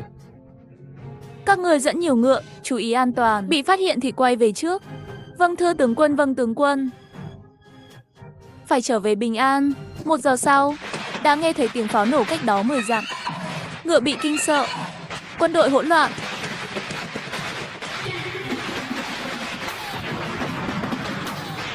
Ha ha, chúng ta làm được rồi. Các tướng sĩ vui mừng. Nửa giờ sau, Trần Quý, Thần Vũ dẫn 200 người không bị hư hại gì đã trở về rồi. Ha ha, chuồng ngựa man tộc quản lý lỏng lẻo. Họ quá yên tâm rồi, chưa bao giờ nghĩ chúng ta sẽ ra khỏi thành và tấn công họ. Tướng quân, thần linh truyền tin đến. Địch lui ta tiến. Phương pháp này rất hữu ích với người man tộc. Quân đội lỏng lẻo kỷ luật, không giống như Lục gia quân có kỷ luật nghiêm khắc. Ngày mai bắt đầu chiến tranh du kích thôi. Được quân man tộc từ sau đêm này sẽ không dám đem quân tấn công thành nữa rồi. Tướng Trần Quý Trần Vũ an toàn dẫn người trở về. Ha ha ha, tốt quá, phương pháp tôi đề nghị của Nhiên có hiệu quả. Cố Linh Vi vẻ mặt buồn bã. Mình đã hỏi một nhà sử học nổi tiếng. Ông ấy nói rằng có ghi chép về tướng quân sẽ chết ở trấn quan. Trấn quan cuối cùng sẽ bị Sở Quốc, Vĩnh Quốc, Mãn tộc đến 3 bên liên hợp cùng nhau tấn công. Cuối cùng khi thành bị phá vỡ, anh bị binh lính Vĩnh Quốc tấn công chết. Lục Thanh Trần, tôi hy vọng anh sống tiếp. Còn phải đề phòng Sở Quốc, Vĩnh Quốc và Man tộc liên thủ. Cô ấy tâm trạng khó chịu, đặt tờ giấy vào bình hoa. Trong trại man tộc, chạy mất 2.000 con ngựa chiến, hơn 3.000 binh sĩ bị giẫm đạp, đập chết mấy trăm người. Các ngươi là đồ phế vật, ngay cả cái của chúng cũng không nắm được. Tiểu vương gia bớt giận. Là các kháo, ánh mắt lạnh lùng nhìn hắn, người nói xem là ai làm. Lưu Lăng do dự mất một lúc mới trả lời. Là Lục gia quân trong thành. La Cát Kháo giận dữ, ngươi có thấy họ ra khỏi thành không? Ai nhìn thấy, cổng thành 12 canh giờ đều có người canh giữ. Nơi nào có chỗ trống, mũi tên sẽ bắn ra. Chúng lấy đâu ra pháo nổ làm cho ngựa kinh sợ vậy? Từ mặt đất nước ra sao? Lưu Lăng cúi đầu, trấn quan ngoại trừ quân ta và Lục gia quân, không còn ai khác. Thám tử Vĩnh Quốc bị bắt mấy ngày trước, cha Tần Trung lấy lời khai cho bản vương, đi hỏi Vĩnh Quốc có muốn cùng nhau liên thủ với quân đội triều đình Mạc Bắc Vương không? Thuộc hạ sẽ đi ngay bây giờ. Lúc này họ lại nghe thấy tiếng pháo nổ. La Cát Kháo vén rèm đi ra ngoài, tiếng nổ càng rõ ràng hơn. Báo cáo vương gia Bắc thành bị quân địch đánh lén. Ngựa chiến kinh sợ, Lục gia quân từ trong thành đuổi giết tới đây. Tướng quân Mà Liêm trong lúc đuổi theo Lục gia quân bị chết bởi chất nổ của chúng rồi. Ngươi nói gì? Mà Liêm chết rồi? Làm sao có thể? Hắn là dũng sĩ mạnh nhất của Mạc Bắc Vương đình, không ai là đối thủ của hắn được. Ma Liêm là do hắn một tay tiến cử đến trước. La Cát Kháo tức giận nói. Người đâu? Phải quân tiếp viện cho Bắc thành. Ta muốn xem là Lục gia quân chúng đang giở trò gì, hay là Đại Vĩnh Quốc không kiên nhẫn được nữa, dám giết người của ta. Báo cáo tướng quân. Trại thành Nam bị tấn công, lều trại đang cháy, ngựa sợ hãi và bỏ chạy. Phạn 6 tấn công mũi tên của đối phương quá xa. Mấy vị phó tướng vừa ra trận đã bị bắn chết rồi. Trang bị toàn bộ vũ khí để hỗ trợ thành Bắc và phía Nam. Vâng thưa tướng quân, quân chủ lực 150.000 người, mỗi cổng phía Bắc đến Tây đến Nam đóng 50.000 quân, còn 50.000 người chống lại 20.000 người của Lục Thanh Trần. Sao chúng có thể thắng lợi được? Làm sao có thể như vậy? Trên tường thành trấn quan, Lục Thanh Trần nhìn về hướng đại quân Man tộc. Trận chiến du kích bắt đầu rồi. Trần Khôi, Trần Vũ, Ngô Tam Lang, Điền Tần chia làm hai đường, mỗi người đưa 3.000 người kèm pháo và thuốc nổ đến nơi đóng quân của quân Phơ Mơ Ân tộc ở hai bên phía Bắc và phía Nam. Ngay lúc này, anh ấy nhìn thấy những gì Cố Linh Vi viết trên tờ giấy mặt đầy bất ngờ. Ta chết năm 21 tuổi. Trấn quan bị phá vì ba bên liên thủ công thành ư? Nếu thần linh đã chỉ dẫn cho ta đương nhiên không thể để họ hợp tác được. Đột nhiên giữa thành Nam và thành Đông có một vụ nổ lớn vang lên. Ha ha ha, lại trở thành công rồi. Trên cổng thành Bắc đến Nam lại có âm thanh kích động của Tống Phong vang lên. Thành công rồi, thuốc nổ rất hiệu quả. Những vụ nổ thường xuyên nhất định có thể giết chết hàng vạn người. Chúng ta sẽ không bị mắc kẹt ở đây nữa rồi. Những người lính vui mừng khóc lớn. Lục Thanh Trần vội vàng trả lời thư cho Cố Linh Vi. Chúng tôi bắt đầu chiến tranh du kích vào ban đêm, tấn công cổng Bắc Nam trước. Lễ vật cho anh trai của vua Mạc Bắc là Cát Kháo gửi quân tiếp viện. Vẫn chôn ở nửa đường hắn phải đi qua. Bây giờ chỉ cần chờ kết quả. Tuyệt vời, bây giờ chắc là thắng trận rồi chứ nhỉ? Tôi nghĩ chắc là đã thắng trận rồi. Canh 3 sáng sớm. Thắng rồi, Lục gia quân ta thắng rồi. Trận chiến này không chỉ là tự hào, mà nó mang lại sự tự tin và hy vọng cho vô số chiến binh. Tôi vui quá đi, tôi đã đánh hơn trăm trận chiến. Lâu rồi không sảng khoái như vậy. Tướng quân, tôi thấy La Cát Kháo bị ném thuốc nổ trúng ngựa. Rất có thể hắn đã chết rồi. Cậu có chắc là đã làm nổ chết La Cát Kháo rồi không? Mạc Bắc Vương rất tin tưởng người em trai này đấy. Cung cấp cho 300.000 binh mã để công thành. Ha ha, tôi dám chắc chắn, hắn ta không chết cũng là tàn tật nửa người rồi. Tướng quân, thuốc nổ mà các vị thần đưa cho dùng thật tốt. Hôm nay có 42.000 binh lính. Hơn 30.000 người đã bị nổ tung. Ngài có thể xin thần linh thêm thuốc nổ không? Đây là chìa khóa để chúng ta thắng nhiều hơn. Ta sẽ thử xem. Chiến tranh du kích. Tiêu diệt 42.000 người man tộc. Thống soái man tộc bị nổ ngay trên ngựa. Sống chết không rõ. Trong cuộc chiến, pháo hoa đã có công lớn. Tôi cầu xin các vị thần cho thêm thuốc nổ. Thắng rồi, ha ha. Mình đã nói Lục gia quân nhất định sẽ thắng mà. Lý Nguyên Trang và Lâm Đại Quân chuẩn bị tấn công trận đánh thứ hai. Hôm sau Cố Linh Vi đến cửa hàng đồ cổ. Ông chủ, cái đĩa này giá bao nhiêu? 5 tỷ thì sao? Giá tôi đưa ra đã lên đến đỉnh rồi. Ngay cả khi cô mang nó đến cuộc đấu giá, cũng không thể có giá cao như vậy. Nếu có thể, tôi sẽ gửi tiền cho cô ngay bây giờ. Được, cái đĩa sứ này tốt quá đi, thật tốt quá đi. 500 tỷ, mình xem như được đồ dùng của hoàng hậu, chắc rồi, ha ha. Cố Linh Vi trở về nhà, đã nhìn thấy một tờ giấy trên bình hoa. Thần linh, cuộc chiến thanh thứ hai này, Lý Nguyên Trung và Lâm Đại Quân dẫn đội không phụ sứ mệnh, chiến thắng trở về, trong tư thế không có khả năng phòng vệ của quân địch. Quân ta tấn công thành công, giết chết hơn 10.000 quân man tộc, ha ha ha, trong một ngày giết chết 50.000 quân man dợ, vậy 300.000 người còn xa sao? Thần linh, lần này có thể thắng, dựa vào chất nổ mà người đã cho, hai trận chiến gần như cạn kiệt. Nhưng không thể cứ thế nhận đồ của người. Tôi có hộp đồ trang sức này muốn đổi thuốc nổ với người. Cố Linh Vi không có lý do gì để từ chối, bởi vì anh ấy cho quá nhiều. Chất nổ là hàng cấm, cần phải chấp nhận rủi ro, tôi sẽ cố gắng. Cảm ơn thần linh, khi nào thì những bộ giáp và tần nô đầu tiên sẽ đến? Chiều nay sẽ có một lô hàng vũ khí. Số lượng không nhiều, tôi đã thúc giục rồi. Cảm ơn thần linh, tôi không tiện làm phiền người nữa. Khi các tướng lĩnh cổ đại đang lo lắng vì bị 300.000 quân man tộc đẩy lùi, tôi cho video dạy du kích vào bình, còn có rất nhiều pháo. Sau đó lại gọi điện thoại của Tiêu Hoa. Chú Tiêu, cháu còn muốn một phần quà nữa. Số lượng càng nhiều càng tốt, chất lượng cao, phải nhanh nhất có thể. Món quà là chúng ta có thể sẽ bị bắt đó. Số lượng 50 triệu, gấp đôi lần trước. Chất lượng tốt hơn hàng lần trước. Mặc dù Tiêu Hoa đang tự nhủ mình kiếm được 20 triệu thì phải dừng lại. Nhưng 50 triệu, ông ta lại động lòng rồi. 60 triệu nhé, chú Tiêu. Cháu biết chú có cách. Số tiền này không phải là số tiền nhỏ. Chú yên tâm, cháu không mua để làm chuyện xấu. Không ai có thể làm gì được cháu cả. Việc tăng giá của Cố Linh Vi khiến Tiêu Hoa căng thẳng, cuối cùng cũng bị thuyết phục. Cháu gửi tiền qua cho chú. Chú sẽ để nhà sản xuất vận chuyển hàng vào lúc nửa đêm. Nhớ kỹ, chú không quan tâm cháu mua về để làm gì, nhưng không được sử dụng trong nước. Vâng. Chú Tiêu, cháu sẽ gửi trước một nửa số tiền. Sau khi giao hàng đến, cháu sẽ gửi phần còn lại. Cô ấy lập tức gửi cho Lục Thanh Trần một tờ giấy tôi đã đặt hàng một lô chất nổ. Vận chuyển vào buổi tối, tối đa là sáng mai sẽ tới. Lục Thanh Trần gửi đến tờ giấy cảm ơn thần linh. Là tôi làm khó người rồi. Khách khí rồi, cho tôi mạo phạm hỏi khi nào 100 đôi giày sẽ đến. Họ cũng muốn một cái máy tính bảng và một ít kẹo. Chẳng lẽ là hộp đồ trang sức vào buổi sáng của tiểu thế tử Mạc Phàm sao? Đây là người giàu có. Yêu cầu nhỏ này của hắn, đương nhiên là thỏa mãn cho hắn rồi. Giày, máy tính bảng. Kẹo sẽ được giao trong nửa giờ nữa. Trước tiên cô ấy đi mua máy tính bảng tại một cửa hàng điện tử, sạc điện thoại và điện thoại 20 cái. Sau đó lại đến cửa hàng bên cạnh, mua tấm sạc năng lượng mặt trời, 20 đèn năng lượng mặt trời lớn và quạt năng lượng mặt trời. Nhân viên cửa hàng giao hàng tận nhà. Về đến nhà, cô ấy lại lập tức tải video hướng dẫn cách dùng Bluetooth xuống. Sách lịch sử quân sự, các loại sách binh, nào cũng tải xuống. Y học cổ truyền Trung Quốc, nội dung sách từ tiểu học, trung học cơ sở và trung học phổ thông, trực tuyến tất cả đều đã được tải xuống.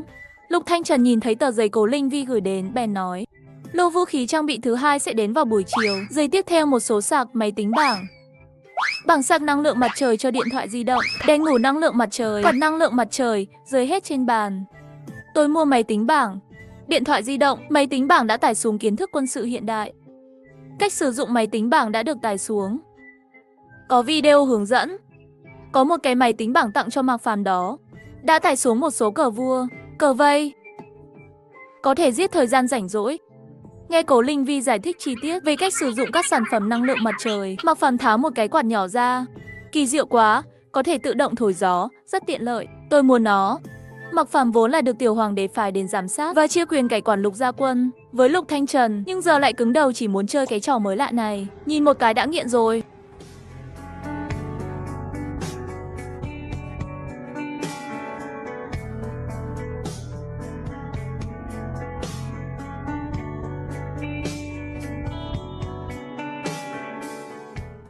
Trời ơi, trên đời này lại có âm nhạc như thiên đường vậy sao? Nơi thần linh ở thật kỳ diệu. Mọi người đều bị sốc và tràn đầy hy vọng. Sau khi phân phối xong và làm theo hướng dẫn sử dụng, sau khi lắp đặt quạt sàn năng lượng mặt trời, gió mát thổi vào mọi người. Vật này sức lớn mạnh thật. Chỉ cần chiếu vào mặt trời là có thể sai. Nguyên lý là gì vậy? Đúng vậy, ngựa chạy còn phải vì có cây. Đây gọi là quạt. Chỉ cần phơi nắng là có thể tự xoay. Quạt của thế giới của các vị thần thật đáng kinh ngạc. Thật mát mẻ ha ha. Tôi ngủ vào ban đêm không bao giờ phải thức dậy vì nóng nữa. Lắp đặt đèn năng lượng mặt trời trên 4 bức tường. Mỗi bức tường cách nhau 20 mét, treo một đèn năng lượng mặt trời. Còn lại, đặt trong phòng kho chỉ huy, lối vào và lối ra của doanh trại. Vâng thưa tướng quân, sau khi chuyển đồ xong, áo chống đạn đã được đặt hết ở kho rồi. Ngay sau đó, nửa triệu bánh bao và nửa triệu bánh quy đều đã đến. Lúc này ông chủ của ngân hàng gạo gọi điện thoại đến cô Cố. Tôi đã chuyển thêm 3 triệu tấn ngũ cốc, thêm 500.000 tấn mì. Ngoài ra còn có 3 xe tải lớn vật tư chống lũ lụt. Nguồn hàng của ông có đảm bảo không? Đó là đương nhiên. Ngũ cốc của tôi là vận chuyển bằng đường minh bạch. Nhà máy gạo là của anh rể tôi. Tất cả gạo trong nhà máy đều đến từ Đông Bắc. Nếu cô cần gạo, tôi có thể liên tục vận chuyển đến đây. Để giúp các tướng lĩnh cổ đại giải quyết vấn đề đói kém, tôi bỏ 4 triệu cân ngũ cốc vào bình. Nó lấp đầy toàn bộ kho thóc ngay lập tức. Mấy người họ khóc vì sung sướng. Tướng quân, chúng ta có 7 triệu cân lương thực trong kho, đủ để cả thành phố sống sót hơn 1 năm. Chưa đầy nửa tháng, chúng ta từ nơi ăn thịt người biến thành thiên đường hạnh phúc. Mọi thứ giống như một giấc mơ. Tất cả đều đẹp, không giống thực tế, nhưng đó là sự thật. Tướng quân, bánh quy thơm quá. Tôi đề nghị những người lính mang theo 2 cái, mang thêm 2 chai nước nữa, trong trường hợp xảy ra chuyện không thể về kịp thời. Trong thời gian ngắn sẽ không bị đói chết. Người mang đi phân phát đi. Thuộc hạ đi sắp xếp đây. Đối mặt với rất nhiều thực phẩm, bây giờ họ đã quen rồi. Bởi vì gần đây thần linh cho quá nhiều. Lúc này Cố Linh Vi chuyển đến tờ giấy vũ khí trang bị đến rồi. Đến rồi, thiết bị cuối cùng cũng đến rồi. Áo giáp 2,0, tân nô là 5.000, mũi tên 200.000. Các tướng lĩnh ngay lập tức phấn khởi. Tướng quân, chúng ta thật sự rất cần tần nô. Không ngờ thần linh lại gửi nhiều như vậy. Phạn sào bắn của tần nô rất dài, hay cuộc phục kích man tộc. Không cần đốt thuốc nổ, trực tiếp bắn mũi tên dính vào nơi có lửa. Một lần nhất định thành công. Đường mặt đao 10.000 cái, trường đao, đoàn đao 2.000 cái. Áo chống 50.000 cái, đường mặt đao 10.000 cái. Nhiều vậy sao? Vũ khí này đến quá đúng lúc rồi. Điền Tần, Tống Phong, lần này ta tự mình ra chiến trường. Tướng quân, ngài không thể xảy ra bất kỳ chuyện gì. Đúng vậy tướng quân, không được đâu. Một khi hắn chết, tất cả những gì thần linh ban cho Lục Gia Quân đều chấm dứt. Họ không thể đánh cược. Ta ra trận năm 16 tuổi, tham gia nhiều trận đánh. Hơn nữa bây giờ chúng ta không thể ỷ vào thuốc nổ. Là một chủ soái, ta phải làm gương. Lên chiến trường giết địch, làm sao ta có thể trốn ở phía sau? Yên tâm, có áo chống đạn và áo giáp, ta sẽ không có chuyện gì đâu. Mọi người còn muốn khuyên Trần Vũ Trần Khơi ngăn cản bọn họ. Tướng quân, có nhiều kinh nghiệm chiến đấu hơn chúng ta cộng lại. Ngài là Ninh Quan Hầu, tước vị có được đều là công danh thực mà ra. Hơn nữa số lượng người, thiết bị dẫn đầu, người man tộc không có chủ tướng, Lục Gia Quân ta nhất định sẽ không thua. Được rồi, tướng quân, chúng tôi chờ ngài đại thắng trở về. Tướng quân, các binh sĩ mong ngài chiến thắng trở về. Trước khi đại quân xuất chinh, Mạc Phàm đuổi đến rồi. Người đừng chết nhé. Sẽ không đâu, mọi người đã sẵn sàng. Vị tướng trẻ uy phong sắp bước vào hành trình của hắn. Khi Cố Linh Vi biết hắn tự mình ra chiến trường, lo lắng không thôi. Từ 5 giờ chiều đến 8 giờ tối. Trong thời gian này, cô ấy đã gửi hơn 10 lá thư, nhưng không một tờ giấy nào có thể gửi qua được. Ngươi nhất định phải sống sót trở về. Tôi đã mua rất nhiều vật tư. Mỗi đêm khi ngủ, đều đang nghĩ cách giúp đỡ Trấn Quan. Môi trường sống của người dân chờ anh giải quyết. Cho anh phá được man tộc, thống nhất Hoa Hạ. Tôi còn phải gửi cho anh của địa cầu và bản đồ thế giới. Mua cho anh rất nhiều thuyền lớn, ủng hộ anh dương buồm, chinh phục thế giới. Cô ấy còn có quá nhiều ước mơ. Hy vọng Lục Thanh Trần có thể giúp cô ấy thực hiện. Hắn thật sự không muốn Lục Thanh Trần xảy ra chuyện. 9 giờ tối, Lục Thanh Trần truyền đến tin vui. Thần linh, tôi thắng rồi. Cổng Bắc có 40.000 quân, cung Tần Nô giết được 20.000, còn lại 10.000 người bị Đường Mạt Đao giết. Còn có 10.000 người chạy trốn. Thần linh, Lục gia quân ta thật sự thắng rồi. Mấy năm nay, người man tộc đánh hắn khóc không nổi. Trước đây anh ta đã nhiều lần cố vượt qua man tộc, suýt chút nữa đã chết ở Trấn Quan. Lần này đánh thắng, hắn thân tâm rất thoải mái. Lục Thanh Trần rất vui, gửi tờ giấy thứ 2 và chia sẻ với cô ấy. Tống Phong, Điền Tần dẫn đội ở cổng phía nam dùng Tần Nô và Mạt Đao. Tổng cộng có 25.000 người bị giết, lấy 600 con ngựa chiến sống, vô số thịt ngựa. Quân đội Man Dợ đóng ở cổng Nam Nam bị chúng tôi bắt hết. Hôm nay tôi thực sự rất sảng khoái. Thần linh, tôi cảm ơn người. Cố Linh Vi cũng rất vui. Tần Nô và Đường Mạt Đao có tác dụng lớn như vậy, khoảng cách nhân số rất lớn. Ưu thế trang bị bất ngờ đã giết được người man tộc. Không uổng công mình tận lực. Tôi sẽ đặt đồ ăn cho các người. Tối nay mời mọi người ăn một bữa ngon nhé. Cảm ơn thần linh. Chiến thắng lớn hôm nay. Man tộc 300.000 đại quân, chỉ còn lại 200.000. Quân đội Lục gia tử vong hơn 1.000 người, bị thương hơn 2.000. Tướng quân, thuốc sắp hết rồi. Thuốc chống viêm, thuốc cầm máu. Đặc biệt là những loại có thể tiêm, rất tốt. Bảo cô ấy lấy thêm. Phải nhanh, được. Lục Thanh Trần viết ghi chú truyền vào bình hoa. Ngô Tam Làng sắp xếp tốt cho binh lính bị thương. Gia đình có người lính chết được tặng một túi gạo 10 cân, 50 cân bột mì, một thùng 5 gói muối, 3 thùng dầu Trường Thọ, binh sĩ mỗi người bị thương 50 cân gạo, 30 cân bột mì, 2 gói muối, một thùng dầu. Mà tướng tuân mệnh. Cố Linh Vi nhìn thấy thư của anh ấy, lập tức đến hiệu thuốc mua rất nhiều rượu khử trùng, thuốc chống viêm, thuốc cầm máu. Cần rất nhiều số lượng lớn, thuốc chuồng uốn ván. Nhưng những hiệu thuốc này không bán, chỉ có bệnh viện 3A mới có thể mở được. Cố Linh Vi rất vội, đột nhiên nhớ ra mợ hai của mình đang làm việc ở cục quản lý. Sau khi cô ấy truyền lô thuốc chống viêm đầu tiên, lập tức gọi điện thoại cho mợ hai. Vivi à, muộn thế này rồi, ăn cơm chưa? Mợ hai ơi, cháu cần rất nhiều thuốc chống uốn ván, co giật. Mợ có thể giúp cháu tìm mối liên hệ với nhà máy dược phẩm được không? Cháu muốn thuốc chống uốn ván để làm gì? Phải nhận được đơn kế của bác sĩ ở bệnh viện 3A mới có thể tiêm. Cứu người à? Mợ hai mợ đừng hỏi nữa. Cháu muốn số lượng lớn, có thể mua gấp đôi, không gấp 3 giá trên thị trường. Giúp cháu tìm liên hệ đi ạ. Cháu sẽ cho mợ 2 triệu phí giới thiệu. Đừng nói thế, nhớ là tối nay cháu không gọi cho mợ.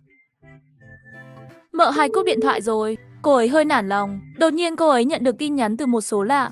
Gọi số điện thoại này là tin nhắn của mợ hai.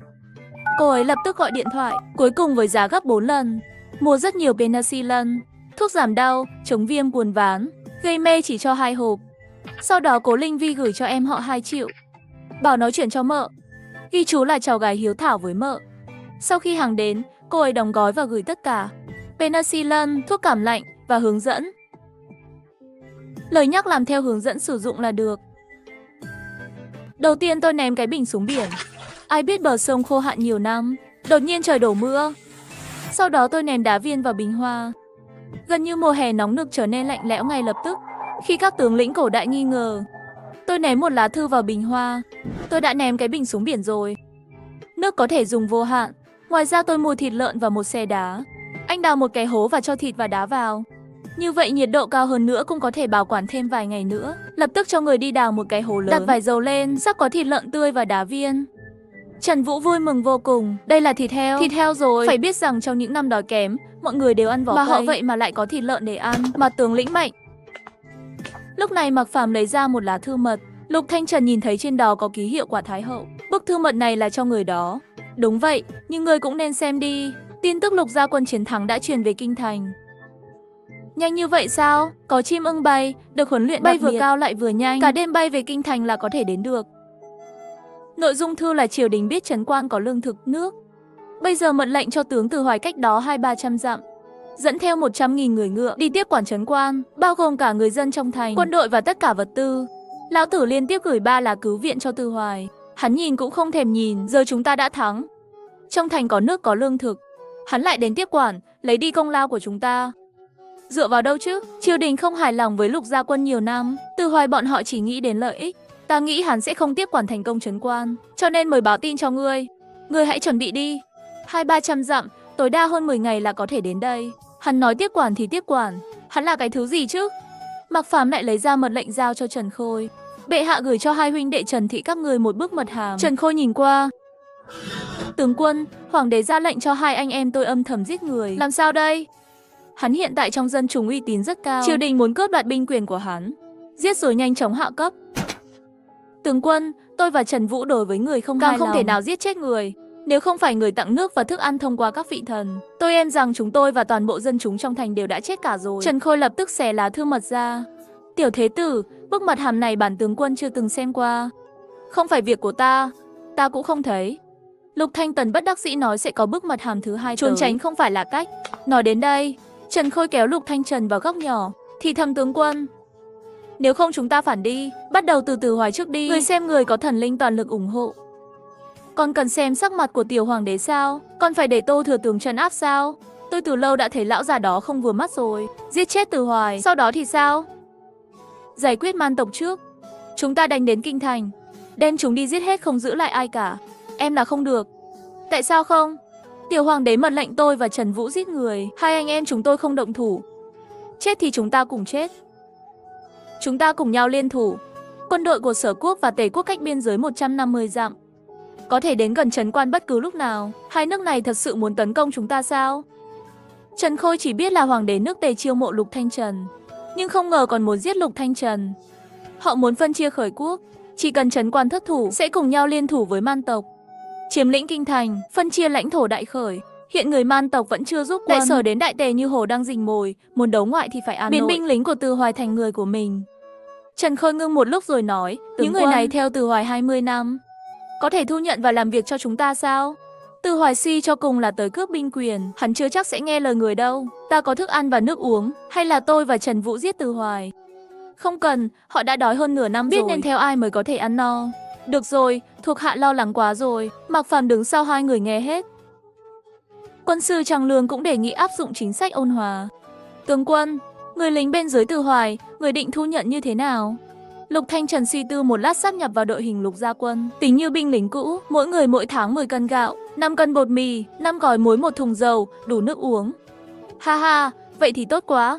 Dù cho họ trung thành với Từ Hoài, cũng không nỡ làm người ta buồn nôn. Họ sẽ gia nhập đội hình Lục gia quân. Đúng rồi, chúng ta đã đề cập đến thông báo với Sở Quốc. Gia nhập Lục gia quân có thể nhận được 6 cân gạo, 3 cân bột mì. Đã có 1000 người dẫn theo gia đình. Đến cổng thành rồi, có để họ vào không? Ở cổng Nam và Bắc thành không có lều trại để những người nhập ngũ và gia đình của họ sống trong vòng 5 dặm nhà cửa, sắp xếp cho họ thật chu đáo. Trần Khôi phái một đội ngũ 100 người. Đối với 5 người tổng quân phân chia, đáp ứng lương thực cho họ, đăng ký cho gia đình họ. Nói với họ là đã nhập ngũ vào Lục gia quân, chính là người dân của trấn quan, không còn liên quan gì đến nước Sở nữa. Mặt tướng ngay lập tức cho người đi sắp xếp tướng quân. Sắp xếp mọi chuyện rất tốt. Đúng rồi, có một thuật sĩ nói muốn tiền để nương nhờ ngài, đang ở ngay ngoài cửa đưa người vào đây. Hắn từng nghi ngờ Lục Thanh Trần, nhất định có người bí ẩn giúp hắn xoay chuyển tình thế. Lên đến vị trí tối cao cũng có thể có khả năng. Tư chính thử đây là có ý định nương nhờ Lục Thanh Trần. Bái kiến tướng quân, ngươi nói muốn nương tựa vào ta. Thưa tướng quân, tôi đã thấy chất nổ mà các ngài chôn. Tôi biết tỷ lệ chế tạo ra thuốc súng. Tôi đã tự tay chuẩn bị thuốc súng, nhưng dùng để luyện đan. Những gì ngươi nói là thật sao? Vâng. Tôi không dám lừa dối tướng quân, phân bố thuốc súng ở trấn quan không có. Nếu tướng quân cho tôi một ít thuốc súng, tôi sẽ có thể tạo ra loại thuốc nổ mạnh nhất. Ngươi cứ thử xem, nếu có thể được, sau này hãy theo ta. Điền Tần, đưa vị huynh đệ này xuống thay quần áo và giày dép. Phủ tướng quân dọn một phòng cho hắn ngủ. Vâng thưa tướng quân. Lúc này Cố Linh Vi gửi đến một lá thư. Hố của anh đã đào xong chưa? Tôi sẽ cho thịt lợn và đá vào. Đã đào xong rồi. Cố Linh Vi cho hết thịt lợn và đá vào. Tiêu Hoa gọi điện thoại tới. Hàng hóa này đã được chuyển đến vùng ngoại ông rồi. Cháu còn muốn không? Có à, chú Tiêu, con đang ở nông trại. Chú bảo tài xế trực tiếp lái xe giao hàng đến đây. Gửi địa chỉ cho chú. Nửa tiếng sau, họ đã đến trước biệt thự nhỏ Cố Linh Vi. Dỡ hàng đi, may là không lái vào thành phố. Kiểm tra trên đường rất nghiêm ngặt. Sau khi hoàn thành, cô ấy chuyển khoản cho Tiêu Hoa. Sau khi tiễn họ ra về, Cố Linh Vi gửi thư cho Lục Thanh Trần.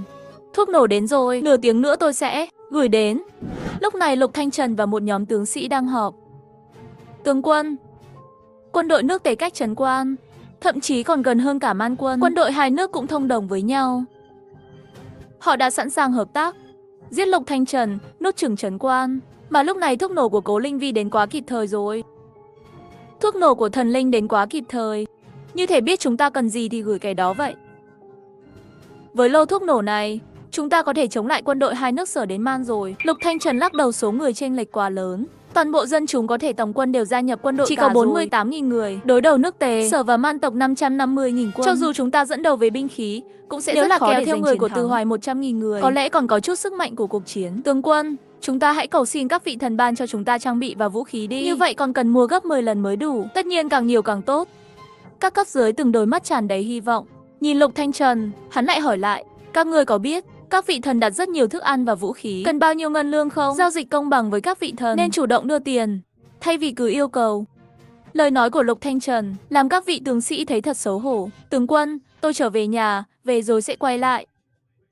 Ngay khi tôi chuẩn bị thả vũ khí giết người xuống, thì lại phát hiện trong bình hoa có rất nhiều vàng, đồ trang sức, thư pháp và hội họa.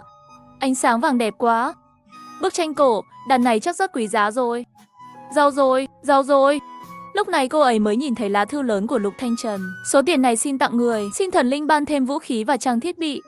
Hiện giờ Sở quốc Tề quốc, Man tộc liên thủ 550.000 đại quân như hổ đói rình mồi. Nếu như cưỡng ép tấn công Trấn Quan nhất định sẽ thất bại. Nhưng bởi vì Trấn Quan có nước có thức ăn, Hoàng đế khởi quốc phái Từ Hoài tướng quân đưa 100.000 người đến tiếp quản Trấn Quan. Triều đình muốn cướp đoạt binh quyền của tôi đã hứa với thần linh là tôi sẽ sống sót và sẽ đảo ngược lực lượng quân sự của Từ Hoài. Quân đội Lục gia có 150.000 người, nhưng chống lại 550.000 người cũng không có cơ hội chiến thắng. Xin thần linh hãy gửi thêm nhiều thuốc nổ, tân nô và đường mạt đao mỗi thứ 100.000 áo giáp và áo chống đạn mỗi loại 150.000 3 triệu thanh kiếm. Chúng tôi nhất định sẽ thắng. Lục Thanh Trần cống hiến hết mình cho Đại Khởi, thà chết không lui. Cầu hoàng đế lại muốn đoạt quân quyền của hắn, bắt hắn trấn thủ ở Trấn Quan. Có loại hoàng đế như vậy sao? Đại Khởi đến bây giờ vẫn chưa bị diệt quốc, đã là may mắn lắm rồi. Lục Thanh Trần, tôi sẽ giúp anh. Anh nhất định phải sống. Anh vẫn chưa đi khắp đất nước Hoa Hạ, chưa được ngắm phong cảnh Giang Nam. Mạng của anh là của tôi, anh không được chết. Khi Lục Thanh Trần nhìn thấy tờ giấy của Cố Linh Vi, mặt ướt ngay lập tức. Tôi nhất định sẽ sống, nhất định như vậy. Các tướng lĩnh thấy Lục Thanh Trần tâm trạng không đúng, quan tâm hỏi tướng quân, thần linh nói thế nào? Cô ấy không đồng ý sao? Có phải chúng ta đưa ít quá rồi phải không? Khiến thần linh ghét bỏ. Đừng vội, tôi sẽ quay về nhà lấy thêm một ít. Thần linh nói cô ấy sẽ ủng hộ ta. Cô ấy muốn chúng ta thắng. Chúng ta vẫn chưa nhìn kỹ đất Hoa Hạ. Cô ấy muốn chúng ta thắng. Các vị tướng biết được, sự tôn kính các vị thần lại thêm một phần nữa. Tôi biết các vị thần sẽ giúp chúng ta mà. Cô ấy nghĩ mọi thứ cho chúng ta, sao lại để cho chúng ta bị ba nước bao vây chứ? Với vũ khí và trang thiết bị do các vị thần ban tặng, chúng ta có thể phá vỡ liên minh ba bên, còn có thể đánh trả hai nước. 150.000 chống lại 550.000. Trước đây không dám nghĩ, giờ là cơ hội cho chúng ta, là thách thức của chúng ta. Cô ấy là thần linh của Trấn Quan chúng ta. Tướng quân, ngôi đền của thần linh đã được xây xong. Tượng thần linh, ngươi làm hỏi thần linh làm thế nào để đúc? Hay là tướng quân, xin thần linh một bức chân dung? Lục Thanh Trần rất mong chờ. Cuối cùng anh ấy cũng có thể hỏi có lý do chính đáng để hỏi tranh của cô ấy. Đến nhà kho trước, thần linh gửi đến một lô hàng thuốc nổ, hãy sắp xếp cho vừa đến kho mới. Chiếc nổ rơi gọn gàng trong nhà kho. Trọng lượng này gấp đôi lần trước, cho nên uy lực sẽ lớn hơn sao? Tống Phong rất hài lòng với lô hàng thuốc nổ này. Tướng quân, chúng ta sắp xếp thuốc nổ này như thế nào? Tìm người cải trang thành người bị thương, chôn thuốc nổ ở nước Sở và nước Tề, nơi duy nhất để quân đội hai nước liên thủ với Man tộc. Nếu họ đi ra khỏi biên giới, lập tức đốt thuốc nổ. Nếu họ không động thủ, tất nhiên không bị thương. Ha ha ha. Tướng quân, đây là cách tốt. Ha ha ha, tôi sẽ sắp xếp người làm ngay bây giờ. Dùng hết thuốc nổ sao? Không cần 1/5 số lượng thôi, đã đủ mạnh hơn vụ nổ núi lần trước rồi. Bảo người lát chất nổ cẩn thận. Thuộc hạ nhất định sẽ hoàn thành nhiệm vụ. Cố Thanh Trần vừa trở lại phòng họp, Mạc Phàm đã đến rồi. Từ Hoài, ngươi định xử lý như thế nào? Là giữ hay giết? Giữ lại những người lính đã theo hắn hơn 20 năm. Họ sẽ hận ngươi đấy. Không sao, bản tướng quân chỉ cần dân chúng sống tốt, Sở quốc và Tề quốc đừng hòng phá vỡ. Vậy ta sẽ gửi tin cho Cố mẫu, bảo bà ấy đừng chống lại ngươi. Đa tạ tiểu thế tử. Bên này Cố Linh Vi vừa viết xong danh sách, ngay tại cửa hàng trực tuyến mua lần trước, đã mua lại một lượng lớn vật tư, tổng cộng là 730 triệu. Sau đó lại gọi điện thoại cho Tiêu Hoa. Cố Linh vì chất lượng có vấn đề sao? Ông chủ vẫn ở trong nhà hàng của cháu. Chú bảo hắn ta qua xem. Không phải chú Tiêu. Chúng ta nói chuyện nhé. Nhà kho của ông chủ còn hàng không? Cháu cần một lô hàng nữa. Cháu muốn làm gì vậy? Số thuốc nổ đó đủ để làm nổ tung một nửa thành phố rồi. Cháu còn cần sao? Chú ơi, cháu cần 500 triệu tấn thuốc nổ. 100 triệu được không? Cố Linh Vi, 500 triệu tấn. Số lượng này tương đương với bom nguyên tử. Cháu muốn chết à? Chú ơi, cháu thề là không phải giết người đâu. Cháu bán cho bạn Đông Đông. Chú biết mà, ở bên đó có chiến tranh, cháu cũng muốn kiếm ít tiền. Nghe thấy gửi đến Đông Đông, Tiêu Hoa hình như tin rồi. Những gì cháu nói là thật chứ? Thật mà. Người ta cho bao nhiêu tiền? 300 triệu đô. Tiêu Hoa cắn răng 100 triệu thì giao dịch. Nhà kho của ông chủ không có nhiều hàng như vậy, nhưng có thể tìm đồng nghiệp để chuyển hàng. 500 triệu tấn chắc là đủ. Cháu cọc trước cho chú trước 30 triệu. Chú bảo anh ta đi chuyển hàng. Cố Linh Vi đã chuyển 30 triệu cho Tiêu Hoa ngay tại chỗ. Chú sẽ gửi cho cháu trong vòng 1 tuần sau khi nhận được hàng. Cố Linh Vi rất thoải mái, vội vàng báo tin vui cho Lục Thanh Trần. Áo chống đạn và áo giáp sẽ được gửi đến trong vòng 3 ngày, 10 vạn tấn nô. 3 triệu mũi tên và 500 triệu tấn thuốc nổ. Gửi đến trong vòng 7 ngày, giao mai 150.000, ra trong vòng 14 ngày. Mọi người sửng sốt một lúc. Ôi trời ơi! Cô ấy thực sự gửi đến 15 vạn tấn nô, 3 triệu mũi tên. Cho dù ba nước liên thủ, chúng ta cũng có sức mạnh để ứng chiến rồi. 500 tấn thuốc nổ có thể đưa 550.000 quân lên trời. Cố Linh Vi vừa thanh toán xong.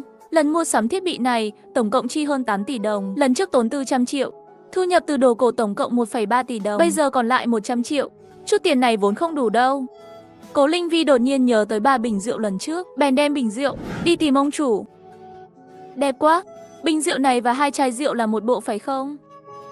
Đúng vậy đó ông chủ, sản phẩm cũ trông rất hoàn hảo. Hồng ngọc được trang trí bằng đá rồng có chất lượng cao. Đẹp quá. Cô Cố, tôi muốn bình rượu này. Cô ra giá đi. Ông chủ ông biết hàng, ông ra giá đi.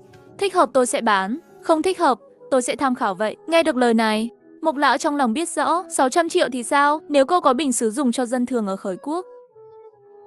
Ví dụ như bát sứ, cô lấy thêm cho tôi, tất cả những gì cô bán cho tôi đều là tuyệt phẩm, thật sự không nỡ bán đi. Chủ vào không ra được, Mộc lão tôi sắp bị cô làm cho nghèo rồi. Cũng đúng, Mộc lão này quá thích đồ cổ khởi quốc. Chắc chắn không muốn bán đi, mình phải lấy một ít đồ sứ thường dùng. Bình trà bán này cho ông nhé, sáng mai ông đến biệt thự Tiên Viên. Xe đến cửa gọi cho tôi. Biệt thự nghỉ dưỡng màu đỏ đó sao? Đúng vậy.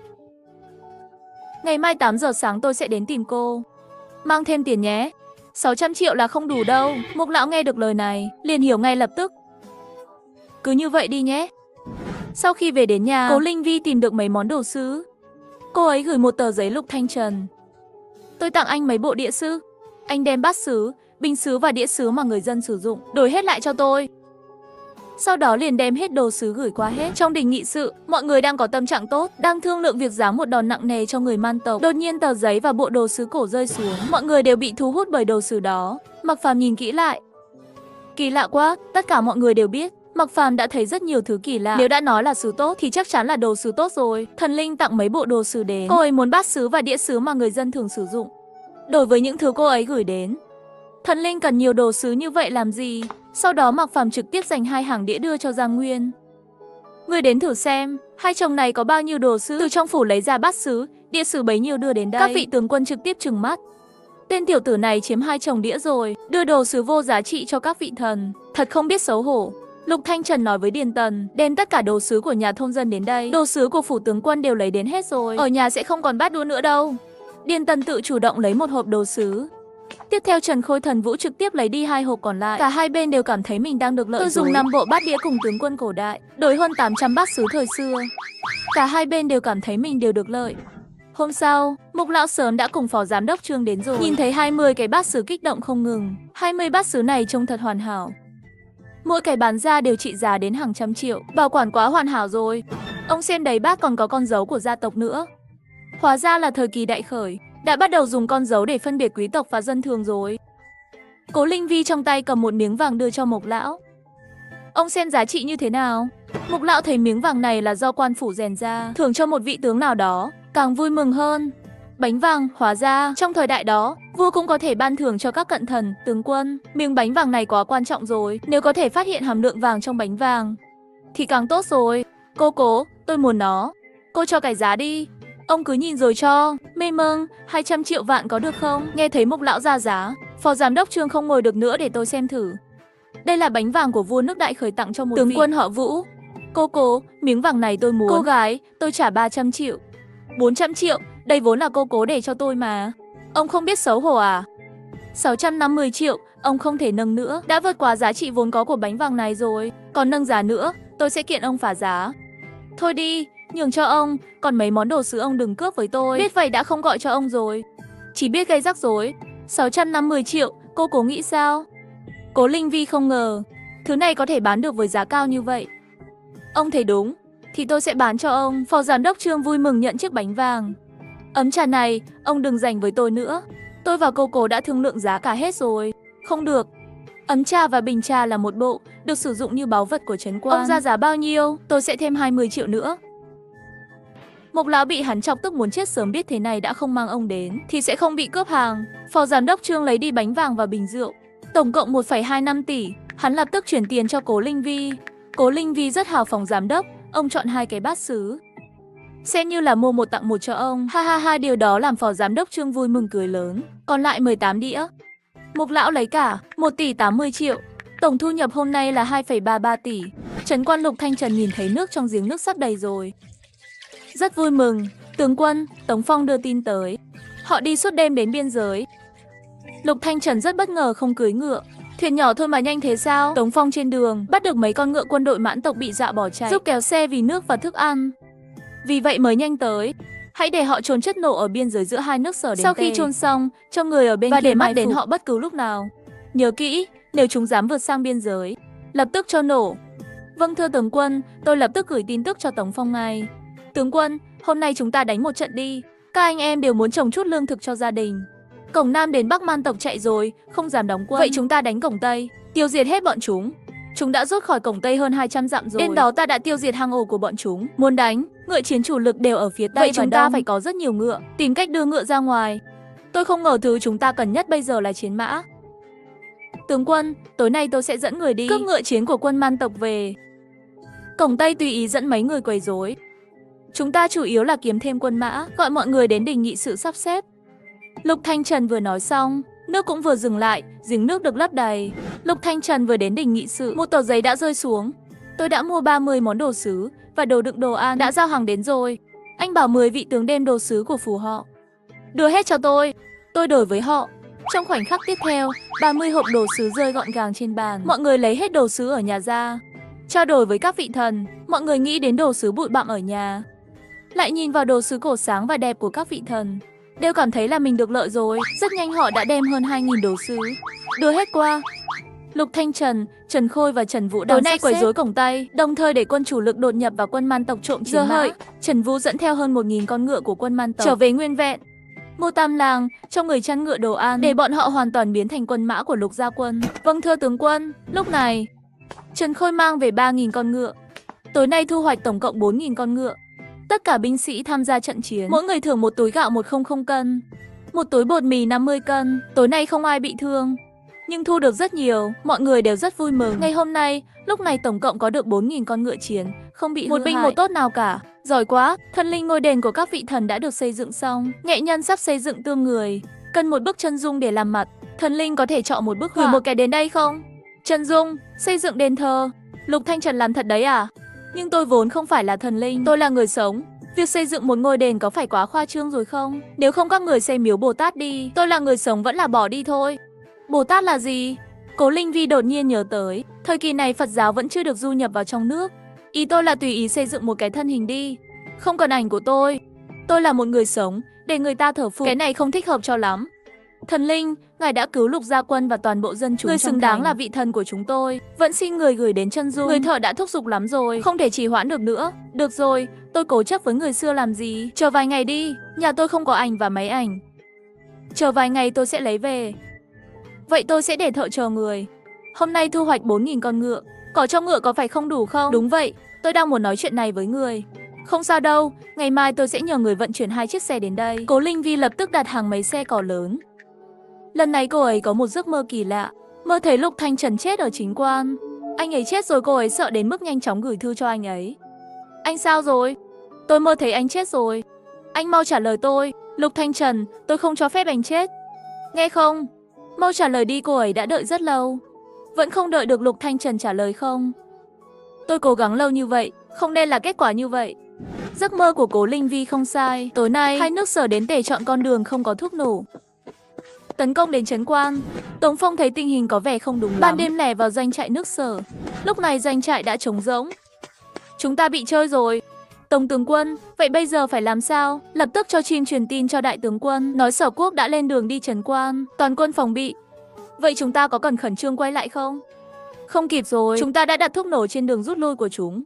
Lục gia quân lần này đối mặt là nước Sở và nước Tề. 350.000 quân địch được huấn luyện tốt. Lục gia quân cộng thêm tân binh, miễn cưỡng mới vừa đủ 50.000. Đại tướng quân, làm thế nào có thể đánh thắng chứ? Ngay khi đại tướng quân bị hai nước vây hãm, tôi vì một giấc mơ đặt một phần đồ vật thần vào Bình Hoa, qua đó phá vỡ cục diện phải chết của đại tướng quân. Các tướng sĩ của Đại Khởi, Sở Quốc, Tề Quốc có 350.000 đóng quân cách đó 20. Hôm nay chúng ta phải bảo vệ trấn quan, nhất định phải giữ vững hy vọng sống sót của dân chúng. Trận chiến này, bản tướng quân muốn tất cả các nam nhân nơi đây cố thủ trấn quan, thế chết đến cùng. Chúng ta sẽ cùng tồn tại với bách tính. Chúng ta sẽ không bao giờ để kẻ thù tiến vào nửa bước. Kẻ địch không lui, tướng sĩ ta thà chết không quay đầu. Họ sắp đối mặt với trận chiến khó khăn nhất trong lịch sử. Sinh tử tồn vong của trấn quan chỉ trong một đêm này. Tướng quân, nước Sở và thủ lĩnh quân đội nước Tề gặp nhau rồi. Mệnh thuật sĩ tính toán giờ ngọ sẽ tiến hành công thành. Bây giờ chỉ còn 1 giờ nữa là giờ ngọ. Đúng lúc này nhận được tờ giấy của Cố Linh Vi. Thuốc nổ và 150.000 áo chống đạn, mũ bảo hiểm chống đạn đến rồi. Chuẩn bị nhận ngay, lập tức trang bị áo chống đạn, mũ bảo hiểm chống đạn và thuốc nổ. Tướng quân, nếu tất cả chúng ta đều được trang bị chúng ta chưa chắc sẽ thua. Lục Thanh Trần nhanh chóng chuyển địa điểm. Rất nhanh từng hộp thuốc nổ, áo chống đạn, mũ bảo hiểm chống đạn rơi xuống. Tất cả binh sĩ mỗi người một bộ, thay trong vòng 1 giờ. Toàn quân phòng bị. Vâng thưa tướng quân. Giờ ngọ Lục Thanh Trần đã nhìn thấy quân đội nước Sở và nước Tề đang tiến đến trấn quan. Đại quân áp sát, chiến tranh sắp xảy ra. Trần Vũ, đội Tần Nô đợi lệnh, đốt thuốc nổ bất cứ lúc nào. Vâng thưa tướng quân. Khi cách tường thành 3 dặm, Lục Thanh Trần nhìn thấy, đồng thời có cả tướng lĩnh Lăng Hiếu Phong vang danh của Sở và 2 con trai của ông ta. Cháu trai, mau mở cửa thành đầu hàng đi. 50.000 quân của ngươi sao có thể ngăn chặn 350.000 quân đem hết nước, lương thực trong thành ra đây. Bản tướng quân bảo đảm ngươi sẽ không chết. Chỉ bằng quân đội nước Sở đầu hàng Đại Khởi ta, bản tướng quân sẽ cho mỗi một binh sĩ có nước uống, có cơm ăn. Lăng tướng quân nghĩ sao? Chỉ dựa vào 50.000 người giam đầu với quân đội Đại Sở của chúng ta, cho ngươi đầu hàng đã là may cho ngươi rồi. Nếu không hôm nay phá thành, ta sẽ cho người chết không có đất chôn thây. Công thành thả thuốc nổ. Ngay lập tức, những người lính tấn công thành bị nổ tung. Chúng ít người, nhưng tại sao vũ khí lại mạnh mẽ như vậy? Vậy mà lại có trang phục và mũ bảo vệ không thể xuyên thủng. Những trang bị này hoàn toàn tăng cường lực chiến đấu của Lục Thanh Trần gấp 3 lần. Ngay lúc đại quân nước Sở không thể phá tường thành, quân đội nước Tề cũng xuất hiện bất lợi. Một tiếng nổ lớn, vô số người bị nổ tung. Vua nước Tề đã bị thương từ lâu rồi, vốn là lâu không thể tấn công trong thời gian dài. Cộng thêm sức mạnh của thuốc nổ, nhiều người bắt đầu muốn bỏ cuộc. Ngay lúc này, 5 dặm quanh tường thành nổ liên hoàn. Vụ nổ này gây thiệt hại hàng chục ngàn người. Quân chủ, rút lui thôi. Đại Tề đã tổn thất 60.000 quân rồi. Tiếp tục đánh nữa, số người tử vong của nước Tề sẽ tăng lên 100.000 người mất. Chiến tranh thua cũng không cần hoảng, bảo tồn sức mạnh mới có thể tiếp tục trở lại. Hắn nhìn trên lầu thành liền bắt gặp Lục Thanh Trần đang cầm cung Tần Nô, sợ hãi vội vàng đến hét lên nhà Khoành lui binh, mau lui binh. Lăng Hiếu Phong vẫn đang hạ lệnh công thành, nhưng binh sĩ nước Sở lại muốn bỏ cuộc. Rút lui thôi, vũ khí của chúng quá mạnh. Tiếp tục đối đầu, binh sĩ của chúng ta sẽ chỉ càng thương vong thêm. Lăng Hiếu Phong, ta cả đời này chưa từng thua, các ngươi muốn ta nhận thua, có đánh nữa cũng là vô nghĩa thôi. Ngay cả khôi giáp của chúng cũng không thể xuyên thủng. Chúng ta công thành kiểu gì? 50.000 người của hắn, sức chiến đấu thực sự không như 50.000 người. Chưa kể vũ khí của chúng, đánh chúng ta như cắt sắt chém bùn. Muốn tấn công trấn quan, đợi khi chúng ta có vũ khí và thuốc súng mới, hãy trở lại lần nữa, đem hắn giết chết. Sự sỉ nhục của ngày hôm nay, ai mà biết được chứ? Lịch sử là do kẻ mạnh viết mà. Lăng Hiếu Phong cuối cùng cũng bị thuyết phục. Hắn đau buồn, tuyệt vọng, hét lên rút binh. Ta và Lục Thiên Nghị không có cơ hội, vậy mà lại thua dưới tay con trai hắn. Thật là tạo nghiệp mà. Hai nước Sở đến Tề cuối cùng cũng rút quân rồi. Chúng ta đã thắng trận này. Hai nước đã rút lui. Chúng ta thắng rồi, giữ được trấn quan rồi. Vô số binh sĩ reo hò. Họ dựa vào một hơi thở, kiên trì đến bây giờ. Cho đến khi quân địch rút lui, vô số người đã khóc.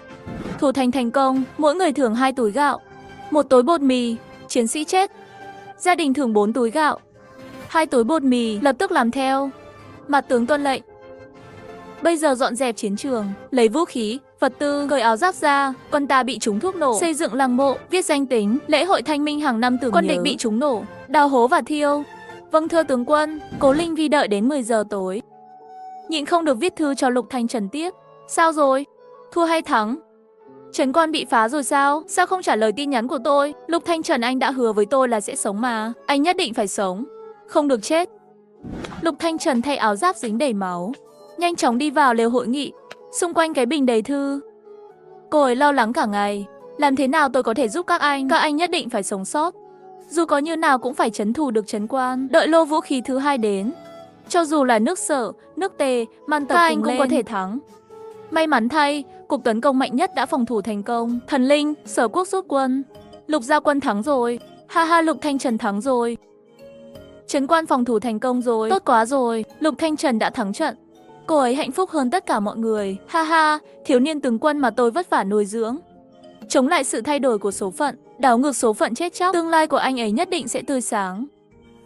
Cho tất cả binh lính ăn tối, thịt và đồ uống tốt, đừng keo kiệt. Tôi sẽ đưa tới ngay.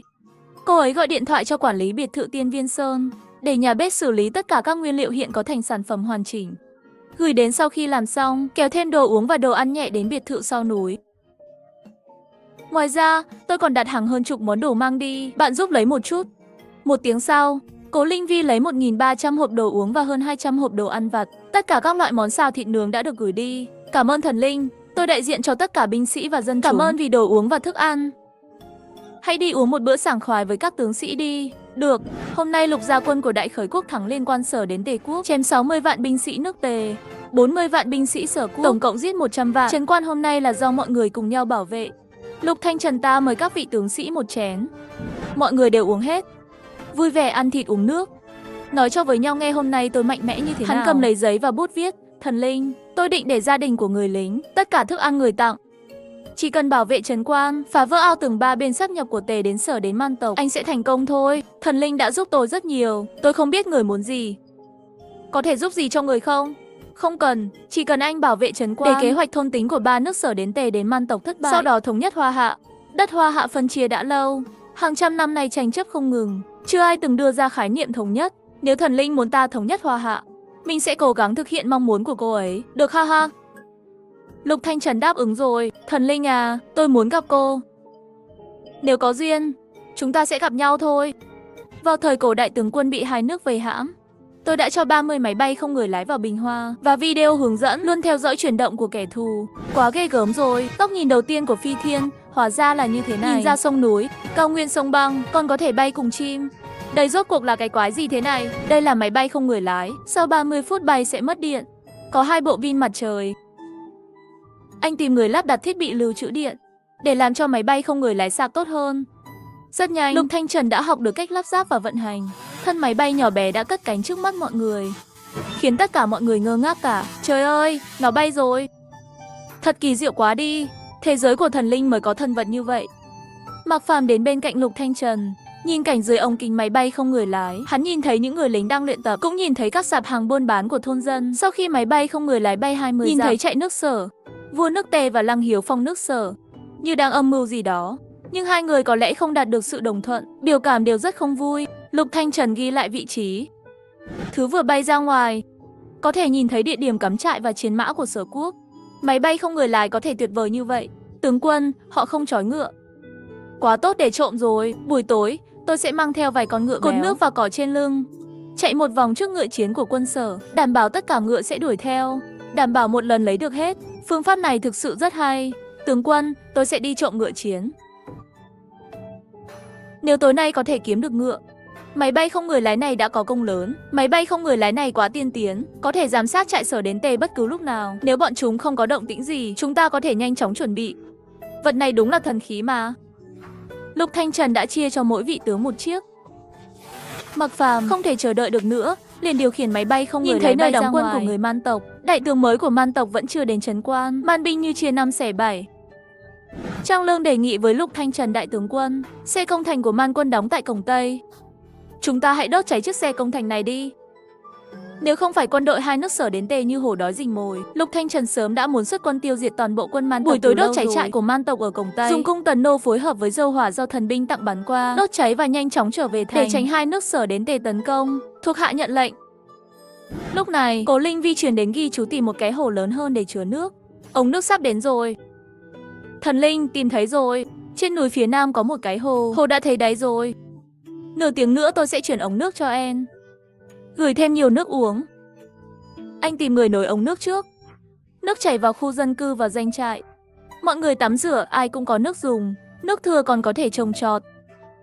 Ha ha ha, nếu có thể dự trữ nhiều nước uống, trấn quan không sợ hạn hán. Nước sông nhiều, lương thực mùa sau cũng ích. Lục gia quân cũng có thể an tâm chuẩn bị chiến tranh. Cảm ơn thần linh. Vòi nước. Ống nước có phải là ống dùng để uống nước không? Vấn đề sử dụng nước liên quan đến sự sống còn của quân nhân và dân thường. Họ cùng Lục Thanh Trần đến dãy núi phía nam. Nếu thực sự có thể lấp đầy hồ lớn, quân dân trấn quan trong vòng 3 tháng, không cần lo lắng về vấn đề nước uống nữa rồi. Thần linh ơi, tôi đến hồ lớn rồi, ống hơi nhiều. Chú ý chút nhé. Lục Thanh Trần lùi lại mấy chục mét. Đột nhiên vòng tròn, những cái ống khổng lồ và 50 hộp dụng cụ rơi từ trên trời xuống. Đây là ống nước mà Thẩm Linh nói, rất mạnh mẽ và mềm mại. Có thể uốn cong theo ý muốn. Lục Thanh Trần mở ra cách lấy ống nước và video vòi nước, đưa họ lắp ống nước. Cô ấy dùng tâm niệm đem nước núi cuốn vào bình hoa, cho đến khi sắc mặt cô ấy có chút tái nhợt mới dừng lại. Tướng quân, hồ đã đầy nước rồi. Đây là nước có thể uống được. Mọi người ở trấn quan có nước uống trong vòng 3 tháng rồi. À không, chắc là lâu hơn. Ha ha, chúng ta không phải lo lắng về việc không có nước nữa rồi, không sợ chết khát nữa rồi. Thần linh là thần tốt nhất trên đời. Tống Phong vặn vòi nước ra, một dòng nước ngọt ngào tràn ra. Hắn nóng lòng muốn uống một ngụm. Rất ẩm và ngọt ngào, dư vị vô tận, chất lượng nước còn tốt hơn cả giếng. Người dân và binh lính, mọi người nhìn thấy cảnh này đều kinh ngạc. Là nước có thể uống được, nước suối mát quá tốt. Sau này có phải chỉ cần mở vòi nước là sẽ có một dòng nước liên tục chảy ra đúng không? Dân chúng khóc vì sung sướng. Ông trời cuối cùng cũng nhìn thấy tiếng khóc của người dân trấn quan chúng ta rồi. Dẫn thiên thủy hạ phàm, để mọi người có thể uống nước. Có nước rồi, là nước uống được. Chúng ta không cần phải đi bộ vài dặm, dưới nắng nóng đi trấn quan lấy nước rồi. Ông trời ơi, cảm ơn người đã cho nước thần. Tối nay có máy bay không người lái quan sát. Mọi thứ diễn ra tốt đẹp như mong đợi. Trần Vũ và Trần Khôi trở về với 15.000 con ngựa. Ngô Tam Lang và Điền Tần tiêu diệt hết hàng vạn người, đốt hết các xe công thành. Thông báo, toàn bộ quá trình cải tạo đất, trồng lương thực trên diện tích lớn, không có hạt giống có thể trồng ở doanh trại. Trong doanh trại có người chuyên môn giúp khảo sát đất đai. Trồng rau của gì? Cần bao nhiêu hạt giống? Thưa tướng quân, đến đầu tiên tôi ném cái máy vào bình. Ai ngờ các tướng lĩnh cổ đại đã học cách cày đất, sau đó lại bỏ hạt giống vào bình hoa. Kết quả, đất bỏ hoang nhiều năm đã trồng được lúa lai. Trong khi các tướng lĩnh cổ đại đang tận hưởng đó, tôi đã bỏ rất nhiều phân bón vào bình. Trời ơi, tướng quân! Thần linh nói một mẫu gạo thấp nhất là 800 cân. Con số này quá lớn. Gạo của khởi quốc chúng ta, một mẫu sản lượng hàng năm cũng không quá 200 cân. Vẫn là năng suất cao nhất từ trước đến nay. Gạo một mẫu 800 cân, gấp 4 lần gạo chay. Nếu mở rộng thực phẩm cho toàn đại khởi, khởi quốc sẽ không còn nạn đói nữa, càng sẽ không có người bị chết đói. Hôm nay Cố Linh Vi tặng hạt giống, quý giá hơn tất cả các nguồn cung cấp, có ý nghĩa xuyên thời đại đối với họ. Tướng quân, đây không phải là hạt giống thông thường, đây là huyết mạch của dân chúng đại khởi đó. Chúng ta nhất định phải tìm cách trồng lúa lai. Tướng quân vẽ ra một mảnh đất, tìm người chuyên trồng chăm sóc. Chúng ta không thể để hạt giống có chút tổn thất nào. Điều này còn quan trọng hơn là tiêu diệt 70.000 tên man quân. Các binh sĩ đều rất phấn khích. Họ nghĩ rằng nếu gạo lai ra đời, sẽ gây sốc lớn như thế nào cho đất Hoa Hạ.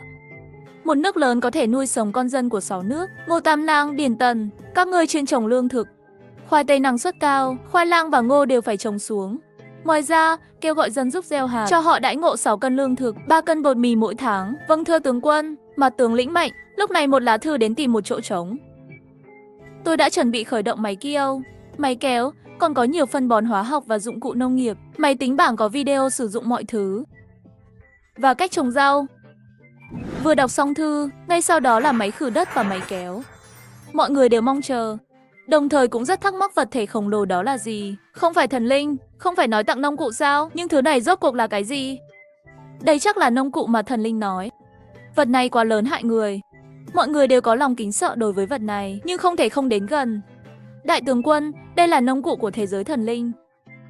Đặc sắc quá rồi, cách sử dụng công cụ này, sợ là toàn bộ đại khởi cũng không ai biết dùng. Cái này chắc phải cần mấy chục con ngựa để kéo khỏi mặt đất. Lục Thanh Trần nhấn video hướng dẫn máy kéo di cho họ xem một lần nữa. Thì ra trong thế giới thần linh, người ta canh tác đất đai không cần nhân lực, chỉ cần mở được là xong rồi.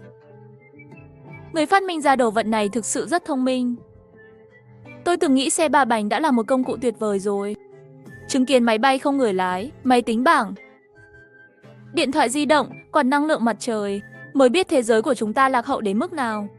Đúng vậy, chúng ta vỗ ngựa đuổi theo cũng còn lâu mới theo kịp. Có thể quen biết thần linh thật sự rất tốt.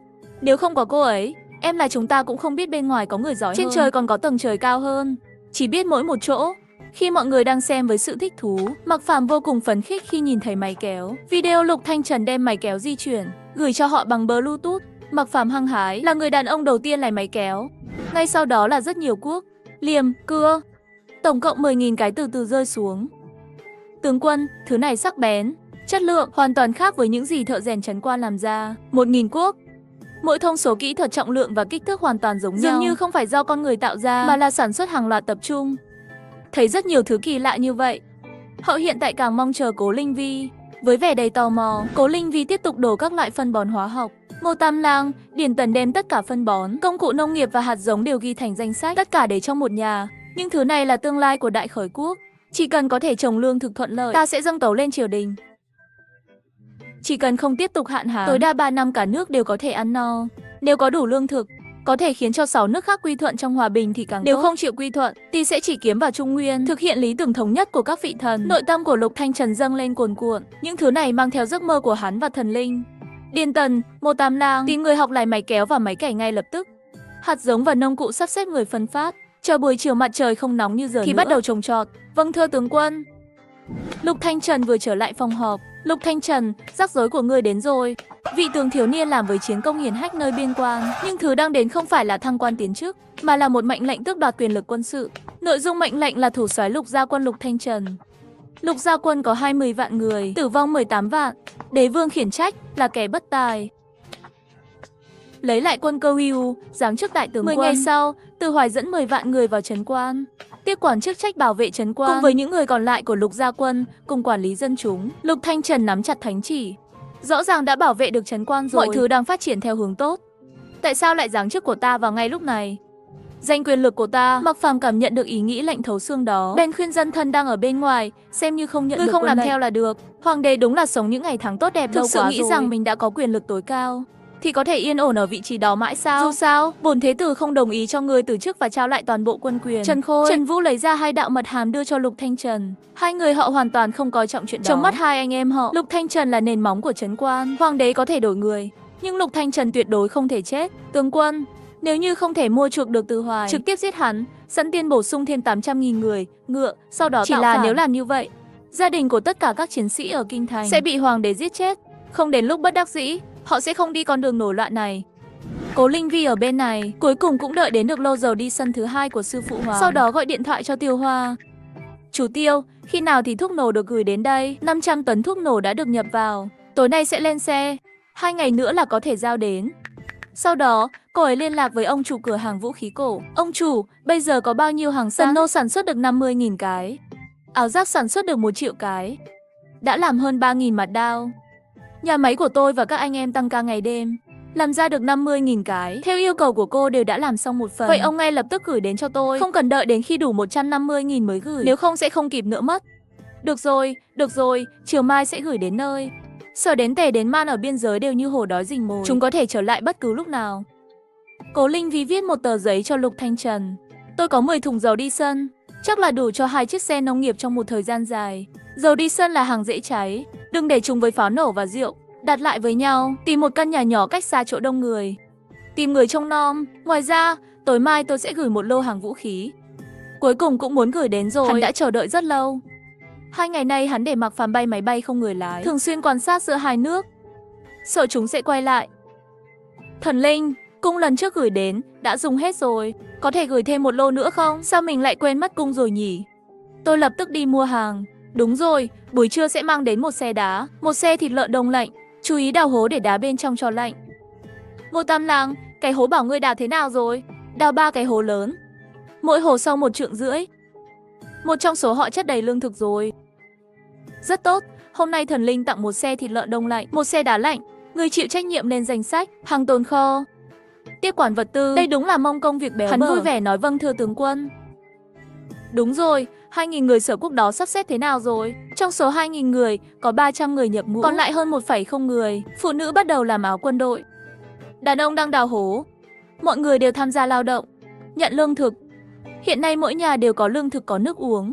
Tôi đặc biệt tìm người xem chừng, tất cả đều an phận thủ thường, không có gì khác lạ. Tối mai có tần nô 50.000 vào, 1 triệu con dao mạt đao, 50.000 tần nô, 3.000 bộ giáp đều sẽ được gửi đến, còn 1 triệu cân thuốc nổ sẽ được. Nhưng thứ này cần được lưu trữ trong kho. Ngươi hãy chuyển thức ăn và rau vào hố đất trước, làm trống nhà kho. Các vị tướng nghe, tất cả đều phấn khích đứng lên. Số lượng lớn như này, cho dù là 3 bên liên thủ công thành, có những trang bị này, cho dù chúng ta có ít người hơn, cũng có thể giữ được trấn quan. Trần Khôi kích động nói tướng quân có những thứ này, chúng ta có thể tấn công trại địch vào ban đêm. Thần linh sẽ đưa dầu đi sân đến ngay bây giờ. Dầu đi sân rất dễ cháy, phải bảo quản cẩn thận. Các tướng lĩnh hào hứng nhận lệnh của Lục Thanh Trần. Họ đều tò mò về dầu đi sân. Một nhóm người vừa đến nhà kho, một thùng dầu từ trên trời rơi xuống. Tối nay ai sẽ cùng ta đến trại quân địch, đốt nhà kho và xe công thành của chúng? Trần Vũ và Điền Tần liền đứng ra. Được vậy, sau nửa đêm chúng ta lặng lẽ vào, đốt lửa rồi chạy đi. Được. Dẫn Mạc Phàm theo, sử dụng máy bay không người lái để xem thử. Vậy công lao này phải ghi một phần cho bản thế tử nhé các vị lão huynh. Mấy vị tướng cười ha ha nói không thành vấn đề. Thêm dầu đi, tôi muốn lái xe, tôi sẽ học được ngay thôi. Điền Tần đổ một bình dầu vào xe, tìm nắp dầu. Sau khi đổ đầy dầu thì đóng nắp lại. Cố Linh Vi đem thịt lợn và đá sau khi được vận chuyển qua đổ vào. Nhận được thư của Lục Thanh Trần. Thần linh ơi, nếu người ở nhà, tôi sẽ gửi tiền bạc và đồ trang sức đến đây. Nhưng vũ khí trang bị này, còn có cả thuốc, người đã tốn rất nhiều tiền. Chúng tôi sẽ không lấy nó không đâu. Đúng là phải mất một số tiền. Trước đây anh tặng vàng, bạc, ngọc bích còn rất nhiều. Tôi tạm thời không thiếu tiền. Nếu trấn quan đột phá thành công, anh còn cần rất nhiều tiền để nuôi quân đội. Anh cứ giữ tiền cho riêng mình đi. Tôi thiếu cái gì, thần linh đều sẽ đưa đến. Hơn nữa tất cả mọi thứ và số tiền này đều là do trấn quan gửi đến. Họ cam tâm tình nguyện gửi đến. Tôi cho họ gạo, bột mì và dầu. Họ không có bị thiệt đâu. Thấy Lục Thanh Trần kiên trì như vậy, vậy tôi nhận. Cố Linh Vi đặt bình hoa ở giữa phòng khách.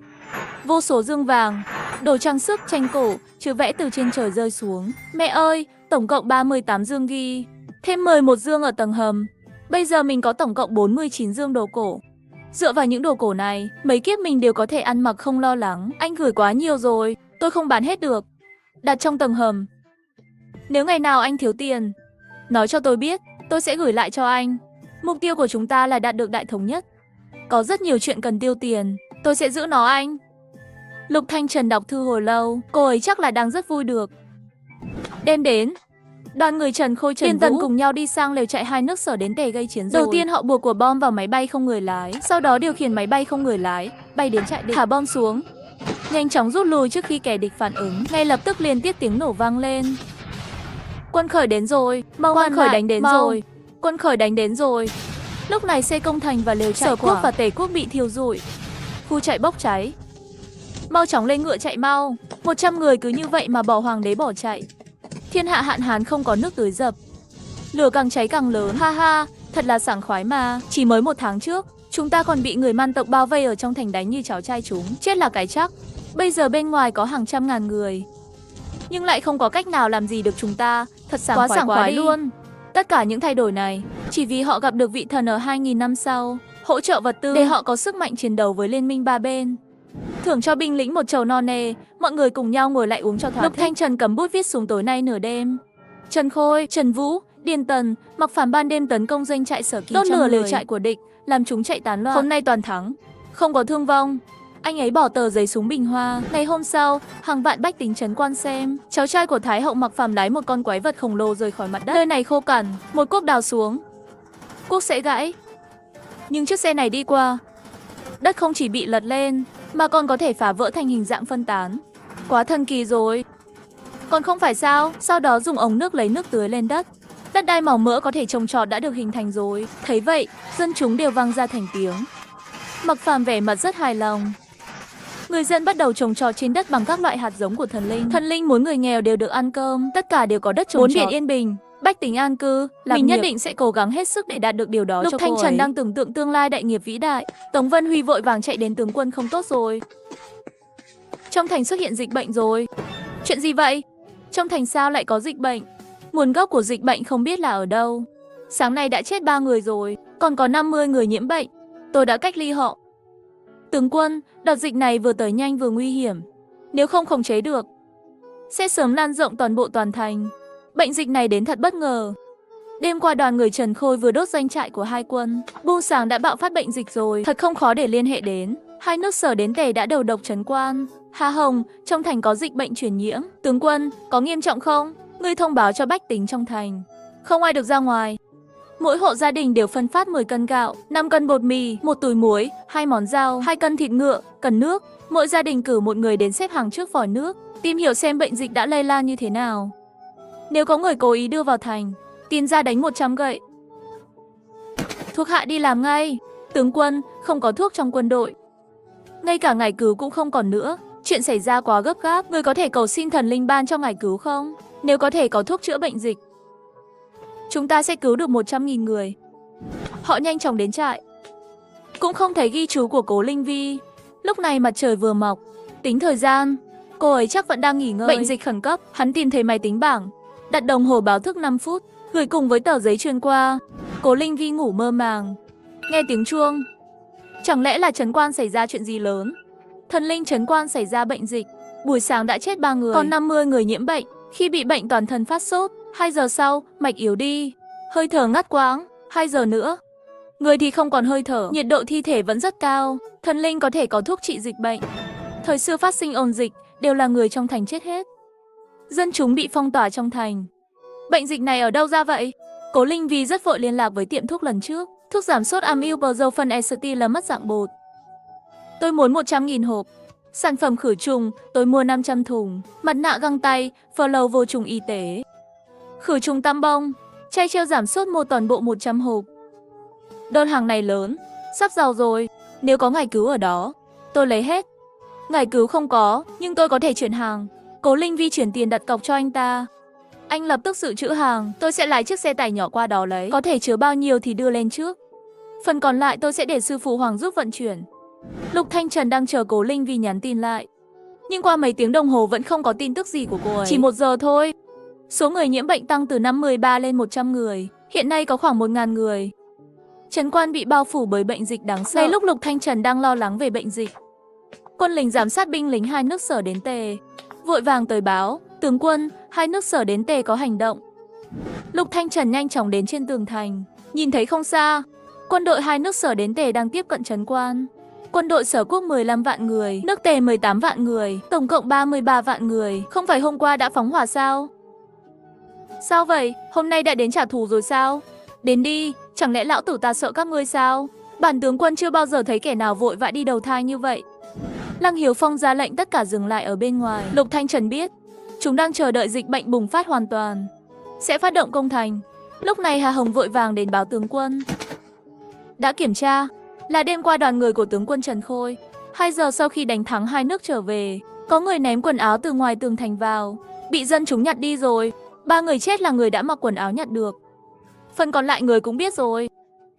Mẹ nó, lửa là do lão tử đốt, ngựa là lão tử trộm, hạ độc cũng xem là anh hùng hào hán. Ngươi có gan đánh nhau với lão tử, ta còn có thể khen anh là anh hùng.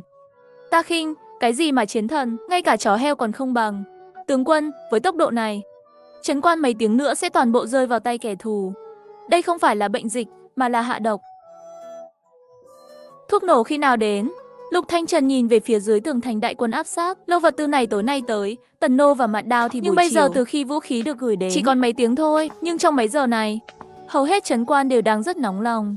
Điền Tần và Tống Phong đã bị nhiễm bệnh dịch hạch, cố gắng nhịn ho.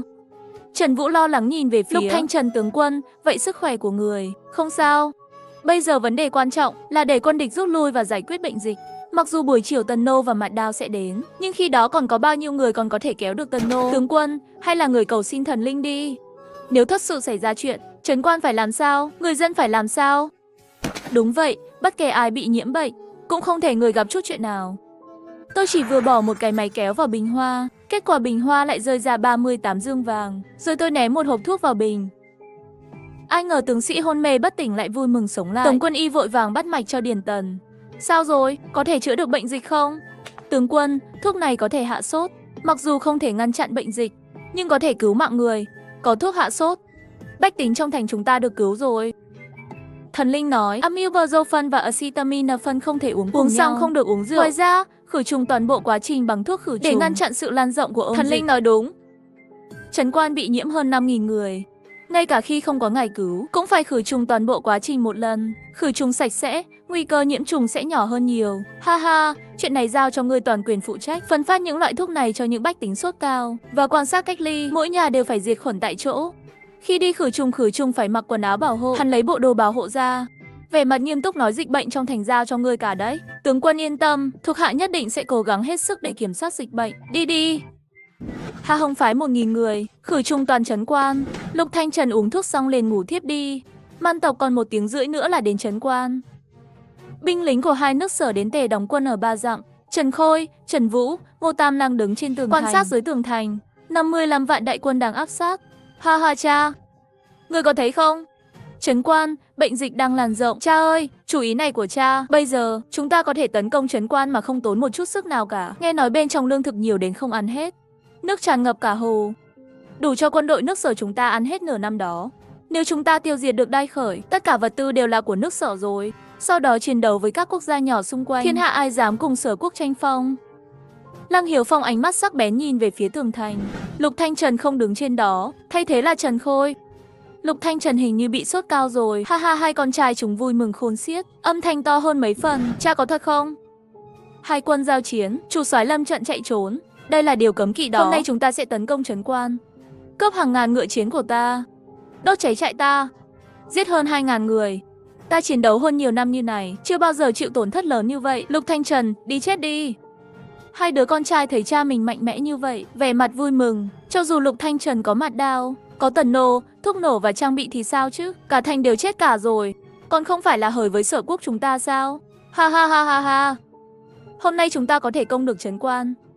Người có vui không? Sở Vương nhất định sẽ thưởng cho ngài thành trì giàu có nhất, đất đai màu mỡ nhất.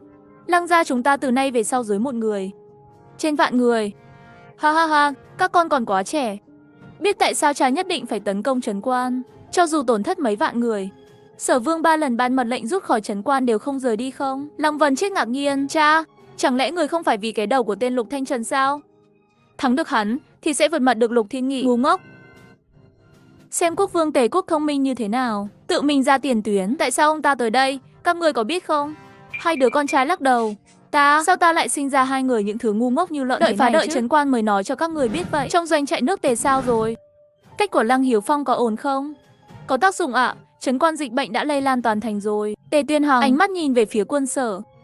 Cha con 3 người Lăng gia bọn họ không giấu nổi niềm vui. Như thể Trấn Quan đã là vật trong túi rồi. Ha ha, thật là tiểu nhân đắc chí. Bản vương nghi ngờ Lăng Hiếu Phong thắng liên tiếp hơn 30 trận chiến. Tất cả đều dùng thuốc độc để lây lan dịch bệnh mà có được. Đại Khởi dùng thủ đoạn bẩn trước trộm ngựa sau lại đốt lều trại.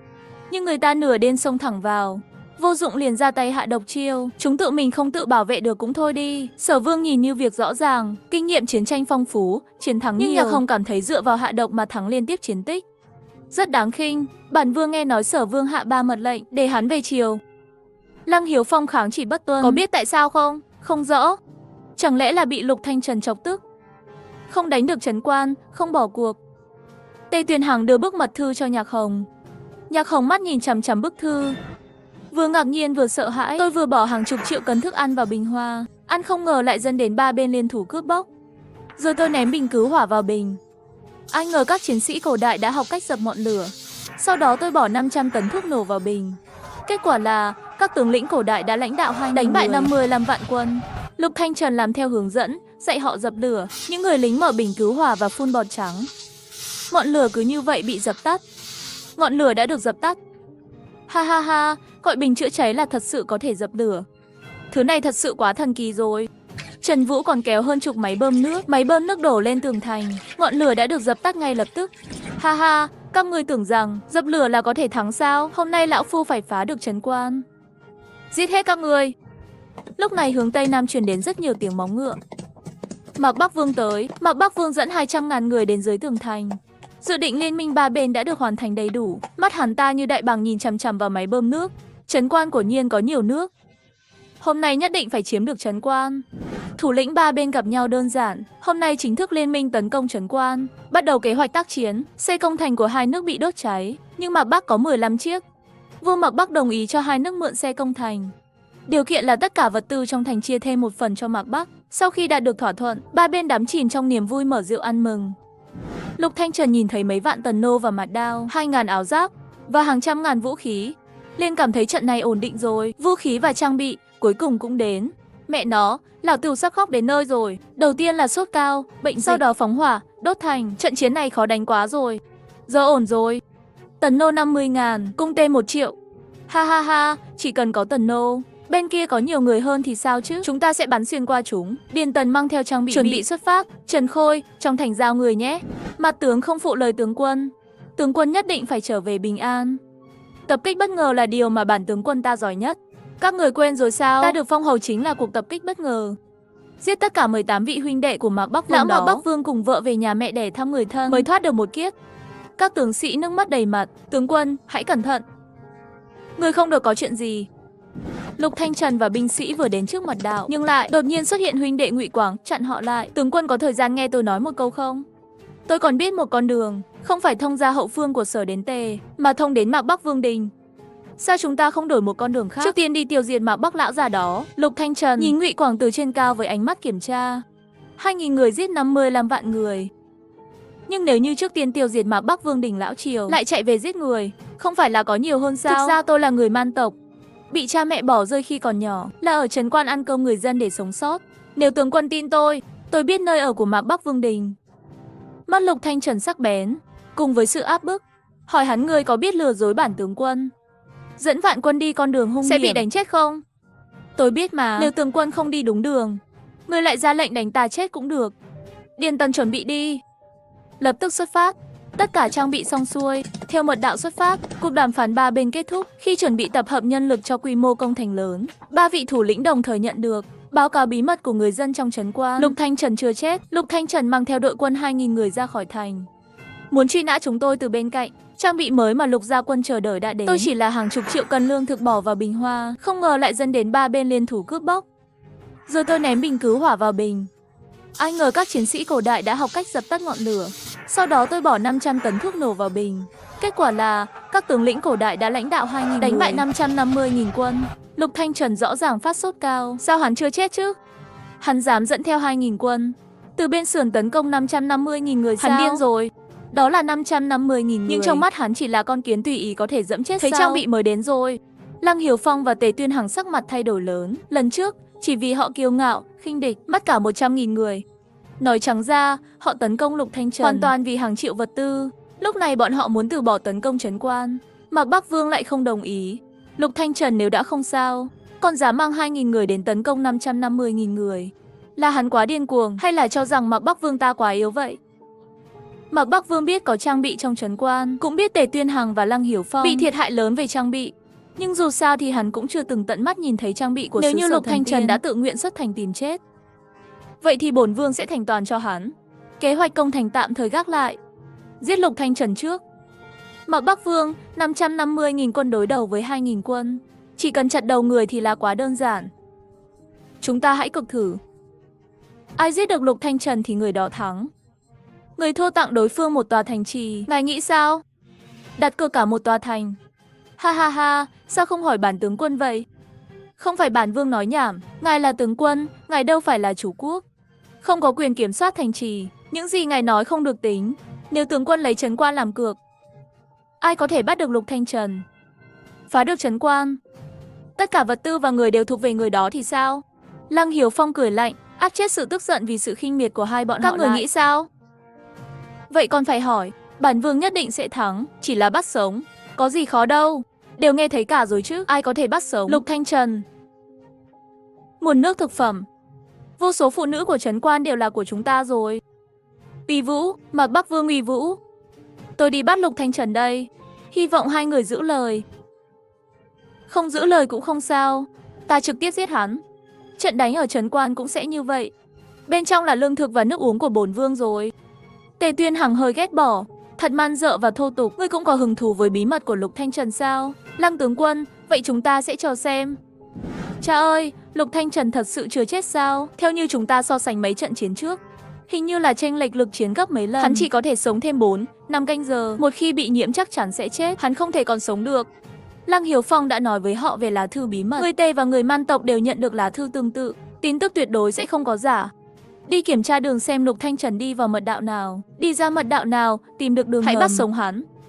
Trang bị mới của chúng cũng đã đến rồi, bắt hắn dễ hơn nhiều so với việc công thành. Cha, ngươi nói xem có khi nào là trong thành có thuốc giải độc rồi không? Không thể nào. Ta đã trải qua hàng trăm trận chiến lớn nhỏ, đều dùng hết rồi. Bệnh dịch cũng đã được sử dụng hàng chục lần, chưa ai có thể giải độc được. Chất độc này giống như bệnh dịch, còn có thể truyền từ người sang người. Chúng không có thuốc giải. Vậy cha nói xem trên tường thành ngày càng nhiều binh sĩ, trang bị từ cung bình thường đổi thành tần nô là chuyện gì vậy? Được rồi, tất cả mọi người lui ra sau, thoát khỏi phạm 6 cung tần nô bắn. Nhớ kỹ 20 dặm bên ngoài trấn quan. Tìm kiếm Lục Thanh Trần bất kể phải trả giá thế nào, nhất định phải bắt sống hắn. Vâng thưa cha. Tôi vừa bỏ 500 tấn thuốc nổ vào cái bình. Kết quả đại tướng quân thời xưa lại gửi đến hàng ngàn món đồ cổ. Thế là tôi mang 800 bát sứ đến cửa hàng đồ cổ, lập tức kiếm được 8 tỷ. Hai người sành đồ cổ cũ nhìn thấy liền phấn khích trong nháy mắt. Đặc biệt là đồ sứ xấu xí, cũ kỹ, được ưu tiên đặc biệt. Cái ấm trà này, sao vậy? Có gì không đúng à? Ha ha ha, Trương Lâm, ông mau nhìn xem, bên trong ấm là trà chữ tượng có hình. chữ. Đúng vậy, là chữ tượng Vân hình. Tây Châu cách hiện nay khoảng 3.000 năm. Ấm trà này là của Tây Châu sao? Đúng vậy, là chữ tượng hình Tây Châu, có giá trị nghiên cứu cao. Cô cố, ấm trà này có thể tặng cho bảo tàng không? Đừng tặng tất cả những thứ tốt đẹp cho bảo tàng. Sau đó nhận một lá cờ tuyên dương. 500 tệ là lấy được rồi. Đây là bộ sưu tập của tổ tiên cô ấy. Ông nhìn rõ đi, không phải hàng bản địa, cũng không phải hàng nhập lậu. Ông dùng ấm trà này uống trà sao? Xem bình trà còn chưa rửa sạch. Được rồi, bán cho tôi ấm trà này, tôi không trách ông. Ông ta nói nhiều như vậy là để mua ấm trà. Mộc lão lúc này không đồng ý không được. Hàng tốt đều cho ông rồi, tôi được gì?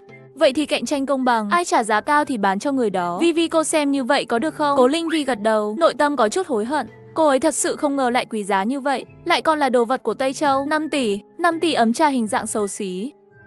Cuối cùng bị Trường lão mua với giá 6 tỷ. Sau khi thương lượng, 100 bát sứ được cho bảo tàng mượn để trưng bày. Mộc lão và phó giám đốc Trương với giá 8 tỷ, mua được 700 bát sứ. Cố Linh Vi lập tức phát tài, trở thành một cô gái giàu có. Mộc lão, Trương giám phác nếu không còn chuyện gì nữa, vậy tôi sẽ về trước. Cô cố lần sau có đồ tốt nhớ tìm chúng tôi nhé. Tôi tiễn cô không cần đâu.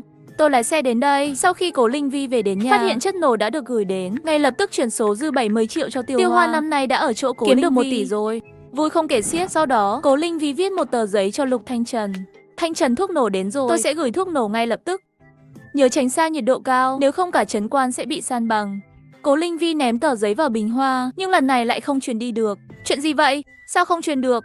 Chẳng lẽ là Lục Thanh Trần ở bên kia đã xảy ra chuyện gì? Cố Linh Vi lập tức hoảng sợ, tiếp tục gửi bằng tâm ý, giấy biến mất trên bình hoa. Nhưng 5 phút trôi qua, vẫn không có tin nhắn nào trả lời. Trấn quan, các tướng sĩ đều rất lo lắng. Khi nhận được ghi chú của thần linh đều rất vui mừng. Khi họ viết thư trả lời Cố Linh Vi, để cô ấy yên tâm, thì lại phát hiện thư không gửi được. Mọi người đều ngơ ngác, không thể trả lời các vị thần. Cô ấy không chắc chắn được thời gian gửi. Vậy phải đợi đến khi nào? Lỡ cô ấy không gửi nữa, thì các tướng sĩ phải làm sao? Cố Linh Vi lo lắng chờ đợi nửa giờ, vẫn chưa trả lời. Anh ấy bị thương rất nặng, hay là vốn không ở cạnh bình hoa? Anh ấy sẽ không chết chứ? Tôi cố gắng xoay chuyển tình hình của dân chúng qua. Anh không thể chết.